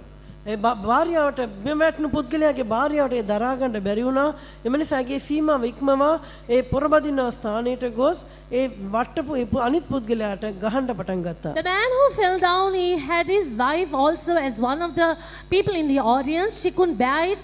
The moment the other warrior put the husband down, she came up and went beyond the boundary line and hit the warrior who put her husband down. அவன் அப்படியே வயிற்றுல ஒரு புடி பிடிச்சு ஒரு கையில தனியா தூக்கிட்டு வந்து அந்த எல்லைக்கு வெளியே தூக்கி தொப்புடு போட்டான். ඔව් මොනවාද කරේ? භාර්යාව එක අතකින් අල්ලා ගෙනවිත් ඒ සීමාවෙන් එපිටට ගෙනවිත් දැමුවා. And what did this wrestler do? He carried that wife in one hand, took her right over his and pushed her off, threw her off over the boundary. ஆவிக்குரிய வாழ்க்கையில் ஒருவருக்கொருவர் எந்த விதத்திலேயும் உதவி செய்ய முடியாமல் தனியே நம்முடைய எதிராளியோடு போராட வேண்டிய சூழ்நிலைகள் வரும். ආත්මික ජීවිතයේ තවත් කිසි කෙනෙකුට අපට උදව් කරන්න නොහැකිව එක් එක්කෙනා තනිව අපගේ විරුද්ධකාරයා සමග සටන් කළ යුතු වෙනවා. In our spiritual life also there will be circumstances there we will have to fight or strive solitarily without the help of anyone. We will have to fight against our enemy in this manner. என்னுடைய மனைவியினுடைய ஜெபத்தினாலே அவள் நன்றாக ஜெபிக்கிறவர்கள், அவளுடைய ஜெபத்தினாலே நாங்கள் எல்லாரும் குடும்பமா பரலோகம் போய்டுவோம்னு யோசிக்காதீங்க. මගේ භාර්යාව හොඳට යාඥා කරන කතාවක් ඇගේ යාඥාවෙන් අපි මුළු පවුලම ස්වර්ගයට යන්න පුළුවන් මෙන්න මෙලෙස හිතන්න එපා. My wife is a praying woman, she prays well, and because of our prayers all of us can go to heaven. Don't ever think like this. இது மல்யுத்தம். මෙය මල්ලව පොරයක්. This is striving for நீ mastery. சட்டத்தின்படி யுத்தம் பண்ண வேண்டும். ඔබ යුතු ලෙස නියම ලෙස පොරබැදිය යුතුයි. You must strive lawfully. உபதேச சட்டத்தின்படி ஜீவிக்க வேண்டும். ඉගෙන්වීම නීති රීති අනුව ජීවත් යුතුයි. You must live abiding by all the teachings and the யாதிகள் doctrines. கஷ்டங்கள் வரும்போது விசுவாசத்தை கொண்டு தேவ பலத்தால் உன்னை காத்துக்கொள்ள வேண்டும். පීඩා කරදර පැමිණෙන විට ඇදහිල්ල කරනකොට දේන් වහන්සේගේ බලෙන් ඔබ ආරක්ෂා කරගත යුතුයි. When you face sickness, troublesome situations and distress, by the power of the Lord, you should be able to reserve yourself. 2 தீமோத்தேயுவின் புஸ்தகம் 2ஆம் அதிகாரம் 6வது வசனத்தை வாசி. දෙවන තිමෝති දෙවන පරිච්ඡේදය 6 වෙනි පදේ කියමු. 2 Timothy chapter 2, let's read verse 6. பிரயாசப்பட்டு பயிரிடுகிறவன் பலனில் முந்தி பங்கடைய வேண்டும். நல்ல ஒரு விவசாயிக்கு ஒப்பிட்டு சொல்லப்பட்டிருக்கிறது. හොඳ ගොවියෙකුට සමාන කර කියා තිබෙනවා. It is compared to a good husbandman. நல்ல விவசாயி அந்தந்த காலத்தில் அந்தந்த காரியத்தை செய்வதிலே அதிக கவனமாக இருப்பார். හොඳ ගොවියෙක් ඒ කාලෙට ඒ දේවා කරන්නට ඊටම සුපරීක්ෂාකාරී වෙනවා. A good husbandman will be careful to carry out his work, the right thing, at the right time in due season. உழ வேண்டிய காலத்தில் உழுவார். ඔව් හාන්න ඕනේ කාලෙදී හානවා. He will plow at the time in the season he should plow. அவன் சோம்பேறியா இருக்க மாட்டான். ඔව් අලසව ඉන්නේ නෑ. He will never be slothful. விதைக்க வேண்டிய காலத்தில் விதைப்பார். බීජ වැපිරියුතු කාලෙදී බීජ වපරනවා. He will sow the seeds at the right season. தண்ணீர் பாய்ச்ச வேண்டிய காலத்தில் தண்ணீர் பாய்ச்சுவார். වතුර වත් කළ යුතු කාලෙදී වතුර වත් කළනවා. He will water the place and the season at the time when he should water. களை எடுக்க வேண்டிய காலத்தில் களை எடுப்பார். ඔව් වල් උගලන්ට යුතු කාලෙදී වල් උගලනවා. At the time when he should remove the weeds and the tares, he does it in the right season. அறுவடை செய்கிற காலத்தில் அவன் சரியாய் நல்ல அறுவடை செய்வார். අස්සන්න නෙලන කාලෙදී හොඳ අස්සන්නක් නෙලා ගන්නවා. And he will have a good harvest during the time of harvest. நாட்கள் பொல்லாதவைகளானதால் காலத்தை பிரயோஜனப்படுத்திக் கொள்ளுங்கள். දවස් නපුරු බැවින් කාලේ ප්‍රයෝජනවත් කරගන්න නැත්නම් ප්‍රස්තාව අල්ලා ගන්න. You redeem the time because the days are so evil. அந்தந்த காலத்தில் செய்ய வேண்டிய காரியத்தை நாம் செய்வதிலே அதிக கவனம் செலுத்த வேண்டும். ඒ කාලෙදී කළ යුතු දේවල් කරන්නට අපි බොහෝසෙන් සැලකිලිමත් විය යුතුයි. We have to be very careful to carry out whatever we need to carry out in the right season and times. சபை கூடி வருதலை சிலர் விட்டு விடுகிறது போல நீ விட்டு விடாதே. සභා රැස්වීම සමහර අතපසු කරන්නක් මෙන් ඔබ අතපසු කරන්න එපා. Don't fail to attend meetings and assembling together like how many people fail to do. சுத்திகரிப்பு கூட்டங்கள் நடக்க வேண்டிய காலத்திலே நீ அதற்கு அந்த சுத்திகரிப்பு கூட்டத்தில் கலந்து கொள்ளாமல் அங்கும் இங்கும் சுற்றி விடாதே. පවිත්‍ර කිරීමේ රැස්වීම පැවැත්වෙන විට පවිත්‍ර කිරීමේ රැස්වීම වලට සහභාගී වන්න නැතුව ඒ මේ අත ඇවිදින්න යන්න එපා. At the time when the sanctification meetings are held without participating in the sanctification meetings, don't wander here and there. ஒரு நல்ல விவசாயியாக இருப்போமாக. හොඳ ගොවියෙක්ව දකින්න ලැබමු. Let us be seen as a good husbandman. சோம்பேறியாக விதைக்க வேண்டிய காலத்தில் ஒரு விவசாயி சோம்பேறியாக இருந்தால் அறுப்பு காலத்தில் அவன் பிச்சை கேட்டாலும் கிடைக்காது என்று வேதம் சொல்லுகிறது. ගොවියෙක් බීජ වැපරිත කාලයේදී වපරන්න නැතුව අලසව සිටියා නම් අස්සන්න නෙලන කාලේ ඔ සිංගමන් නිල්ලුවත් ඔට ලැබෙන්නේ නැහැ කියා දේවචනේ The කියනවා. word of God says the husbandman at the time when he should sow the seeds, if he shall be lazy and slothful, at the time of harvest, even if he goes begging, he will not find any food at all. அறுப்பு காலம் என்று சொல்லுவது உயிர்த்தெழுதலின் வேலையை காட்டுகிறது. අස්සන්න නෙලීමේ කාලය කියා කියනට මලුන්ගේ නැගිටීම පෙන්වනවා. So he talks about the time of resurrection from the dead when he talks about the time of harvest. நாம் நம்முடைய கண்களை மூடுவோம். අපි අපගේ net වසාගමු. Let us all close our eyes. 1 கொரிந்தியர் 9ஆம் அதிகாரம் 24வது வசனத்திலே ஒரு நல்ல தேவனுடைய பிள்ளையை ஒரு நல்ல ஒரு விசுவாசியை ஒரு தேவனுடைய ஊழியக்காரனை ஓட்ட பந்தயத்தில் ஓடுகிற ஓட்ட வீரனுக்கு ஒப்பிட்டு சொல்லப்பட்டிருக்கிறது. පාලිකොරින්ත 9 පරිච්ඡේදය 27 පදේ හොඳ දේව සේවකයෙක් හොඳ ඇදිලිවන්තයෙක්ව ධාවන තරඟයක දුවන්නා වූ ධාවකයෙකුට සමාන කර තිබෙනවා. In 1 Corinthians chapter 9 verse 27 we see that a good servant of God, a good believer is spoken compared to a person who's running a race. ஓடுகிறவர்கள் எல்லாரும் ஓடுவார்கள். දුවන තාස්ථානයේ සියල්ලෝම දුවති. At the time when they run, they will all run. ஒருவன் தான் முந்தி ஓடி பந்தயத்தை பெறுவார். නමුත් ප්‍රථමයෙන් දුවැවි ත්‍යාගය ලබන්නේ එක් අයෙක් පමණි. But there shall be just one man who will run first of all and receive the prize. பெற்றுக்கொள்ளத்தக்கதாக ஓடுங்கள். ලබා ගන්නා පිණිස දුවන්න. So you run that you may obtain the prize. ஓடுகிற ஒரு மனிதன் வேறு யாரையும் பார்க்க மாட்டார். දුවන මනුෂ්‍යෙක් වෙන කිසි කෙනෙක් දිහා බලන්නේ. A person who runs will not look at anyone else. மனைவியையும் பார்க்க மாட்டான், பிள்ளைகளையும் பார்க்க மாட்டான், சகோதரனையும் பார்க்க மாட்டான், சகோதரியையும் பார்க்க மாட்டான். பந்தய சாலையில் ஓடும்போது ஓடிக்கொண்டே இருப்பார். භාර්යාව දිහා බලන්නෙත් නැහැ, දරුවන් දිහා බලන්නෙත් නැහැ, සහෝදරයා දිහා බලන්නෙත් නැහැ, සහෝදරි දිහා බලන්නෙත් නැහැ. ධාවන පතේ රැඳෙමින් දුවමින්ම පසුවනවා. So when a person runs in a race, he is not going to look at the husband or the wife or the son or the daughter, sister or brother. He will have his attention only on the race and keep running the race. நம்ம எல்லாரும் எழும்பி நின்று கர்த்தருடைய கரத்திலே நம்ம ஒப்பு கொடுப்போம். අප සියලු දෙනා නැගිට සිට දෙනවාසික හස්තයට අප බාර කරමු. Let's all stand up and surrender ourselves into the hands of the Lord. இனி வரும் உலகத்தை குறித்து நாம் பேசுகிறோம். මතු පැමිණ ලෝකය ගැන අපි කතා කරනවා. Whereof we speak of the world to come. அது தூதர்களுக்குரியதல்ல, நமக்குரியது. ඒ දේවදූතයන්ට අයිතිකක් නොවේ, අයිති වන්නේ අපටයි. It does not belong to the angels but belongs to us. சத்தியத்தை அறிந்த அருமையான தேவனுடைய ஜனமே, සත්‍යතා දන්නා ප්‍රිය දේව සෙනගනි. Oh dear children of God who know the truth. நாம் சத்தியத்தை அறிந்தும் நாம் அதற்கு புறம்பே போய்விடக்கூடாது. සත්‍යතා දැනගනත් ඉන් අපි බැහැර නොවිය යුතුයි. We must not go away from the truth even after knowing it. நாம் இப்பைக்காக மாத்திரம்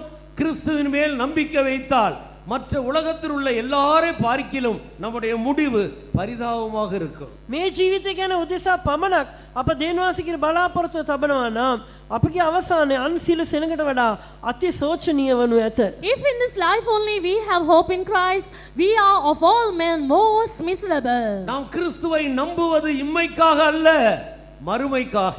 අප ක්‍රිස්තුස් වහන්සේ විශ්වාස කරන්නේ මේ ලෝකයේ උදෙසා නොව මතු එළමෙන ලෝකයේ උදෙසාය. So we have hope in Christ not in this world but for the world that which is to come. உயிர்த்தெழுதலிலே மகிமையான உயிர்த்தெழுதலை பெற்றுக்கொள்ளும்படியாக මලවුන්ගේ නැගිටීමේදී තේජවත් මලවුන්ගේ නැගිටීමක් ලබා ගනු In සඳහා order that we may receive that glorious resurrection at the resurrection. நம்முடைய ஜீவனாகிய கிறிஸ்து மகிமையிலே வெளிப்படும் போது நீங்களும் அவரோடு கூட மகிமையிலே வெளிப்படுவீர்கள். අපගේ ජීවන වෙන ක්‍රිස්තුස් වහන්සේ තේජසෙන් යුක්තව ප්‍රකාශ වන කල්ලි නුඹලාත් තේජසෙන් යුක්තව ප්‍රකාශ වනවා ඇත. When Jesus who is our life shall appear in glory, you too shall appear with him in glory. கண்களை மூடி ஆண்டவருடைய கரத்தில் நம்மை சமர்ப்பிப்போமாக. දෙනෙත් වසාගෙන දිනවාසික හස්තයට බාර වෙමු. Let us all close our eyes and surrender ourselves into the hands of the Lord. நாம் எதற்காக பிடிக்கப்பட்டோமோ நம்முடைய முழு கவனமும் அதன் மேலே இருக்கட்டும். අපි කුමක් ඔස්සේ අල්ලාගන්න ලැබාද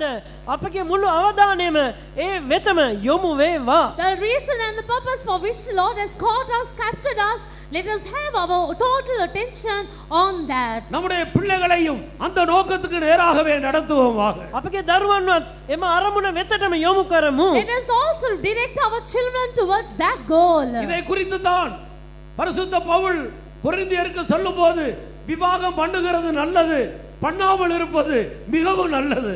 මේ ගැනයි ශුද්ධ පාල්තුමා කියන්නේ විවාහ වන තැනත්තා යහපත් දෙයක් කරනවා, විවාහ නොවී සිටින තැනත්තා වඩාත් යහපත් දෙයක් කරනවා කියා. That is why when writing to the Corinthians, St. Paul says it is a good matter that a person gets married, but it is far better that he remains unmarried. விவாகம் பண்ணினவர்கள் பண்ணாதவர்களைப் போல இருங்கள். විවාහ වූ අය පවා විවාහ නොවූ අය මෙන් දකින්න ලබන්න. And even the man who's married, let him be as one who's not married. ஏனென்றால் சிறப்பான மகிமையான உயிர்த்தெழுதலிலே நாம் பங்கு பெறுவதற்கு நம்மை ஆயத்தப்படுத்திக் கொள்வோம். මන්දත් අති ශ්‍රේෂ්ඨ වූ තේජවත් වූ මලවුන්ගේ නැගිටීමකට සූදානම් වන්ට අපි අප සූදානම් කරගත යුතුව තිබෙනවා. The reason is we have got to prepare ourselves to partake in that better resurrection, that glorious resurrection. இனி வரும் உலகத்தை குறித்து நம்முடைய மனக்கண்கள் பிரகாசிக்கப்படட்டும். මතු පැමිණ ලෝකයේ පිළිබඳ අපගේ නුවණැස වඩ වඩා ප්‍රභාවත් වේවා. May our eyes of understanding be more and more enlightened for the world to come. எவ்வளவு சத்தியத்தை கேட்டாலும் நோவா காலத்தில் உள்ளவர்கள் உணராமல் போய்விட்டார். කොයිතරම් සත්‍යයට සවන් දුන්නද නෝවාගේ කාලයේ සෙනග අංගීමක් නැතුව ජීවත් වුණා. However much the people of the days of Noah gave heed to the word, they lived without any conviction. நாமோ உணர்வோமாக. අපි නම් හැංගීමට ගමු. But let us all come to conviction. மகிமையான உயிர்த்தெழுதலுக்கு என்று ஒப்பு கொடுப்போமாக. තේජවත් මලවුන්ගේ නැගිටීමක් උදෙසා අප බාර කරමු. Let us surrender ourselves to the glorious resurrection. பயப்படாமல் களிமண்ணை போல் அவருடைய கரத்தில் ஒப்பு கொடுப்போமாக. බියපත් නොවි මැටි පිටක් මෙන් උන්වහන්සේගේ හස්තයට බාර වන්න. Without any fear, as a lump of clay, let us surrender ourselves into the hands of the Lord. நம்மை அழைத்தவர் கர்த்தர். අප කැඳවේ ස්වාමින් වහන්සේය. It is the Lord who has called நம்மை us. அபிஷேகம் பண்ணினவர் கர்த்தர். අප ආලේප කළේත් ස්වාමින් It වහන්සේමයි. is the Lord who has anointed நம்மை us. சீர்படுத்துகிறது கர்த்தர். අප හැඩගස්වන්නේත් ස්වාමින් වහන්සේ. It is the Lord who corrects us. நம்மை ஸ்திரப்படுத்துவது கர்த்தர். අප ස්ථිර කරන්නේ ස්වාමින් වහන්සේ. It is the Lord who establishes us. நம்மை பலப்படுத்துவதும் கர்த்தர். අප ශක්තිමත් කරන්නේත් ස්වාමින් It වහන්සේ. is also the Lord who will strengthen us. நம்மை மகிமையிலே கொண்டு போய் நிறுத்துவதும் கர்த்தர். අප තේජසට ගෙන ගොස් තබන්නේත් ස්වාමින් වහන්සේමය. It is also the Lord who will present us in glory. கர்த்தர் சீயோனை கட்டுகிறார். ස්වාමින් වහන්සේ Zion ගොඩනගනවා. And the Lord shall build up Zion. கர்த்தர் எருசலேமை ස්වාමින් கட்டுகிறார். වහන්සේ යෙරුසලම And the ගොඩනගනවා. Lord shall build up New Jerusalem. அவர் செய்ய நினைத்தது தடைபடாது. උන්වහන්සේ කරන්නට සිතූ දේ බාධා වන්නේ නැහැ. What he plans to do will never be hindered. இதை விசுவாசித்து ஒப்பு கொடுத்தால் கர்த்தர் உன்னை அபிஷேகித்து இப்பொழுதே உன்னை உயிர்ப்பித்து பலப்படுத்துவார். මේ විශ්වාස කරමින් ඔබ බාර වනවා නම් මේ මොහොතේම දිනවස ඔබ ප්‍රාණවත් කරමින් ශක්තිමත් කරයි. If you shall believe this and surrender yourself to the Lord will strengthen you right now. He will revive and quicken you.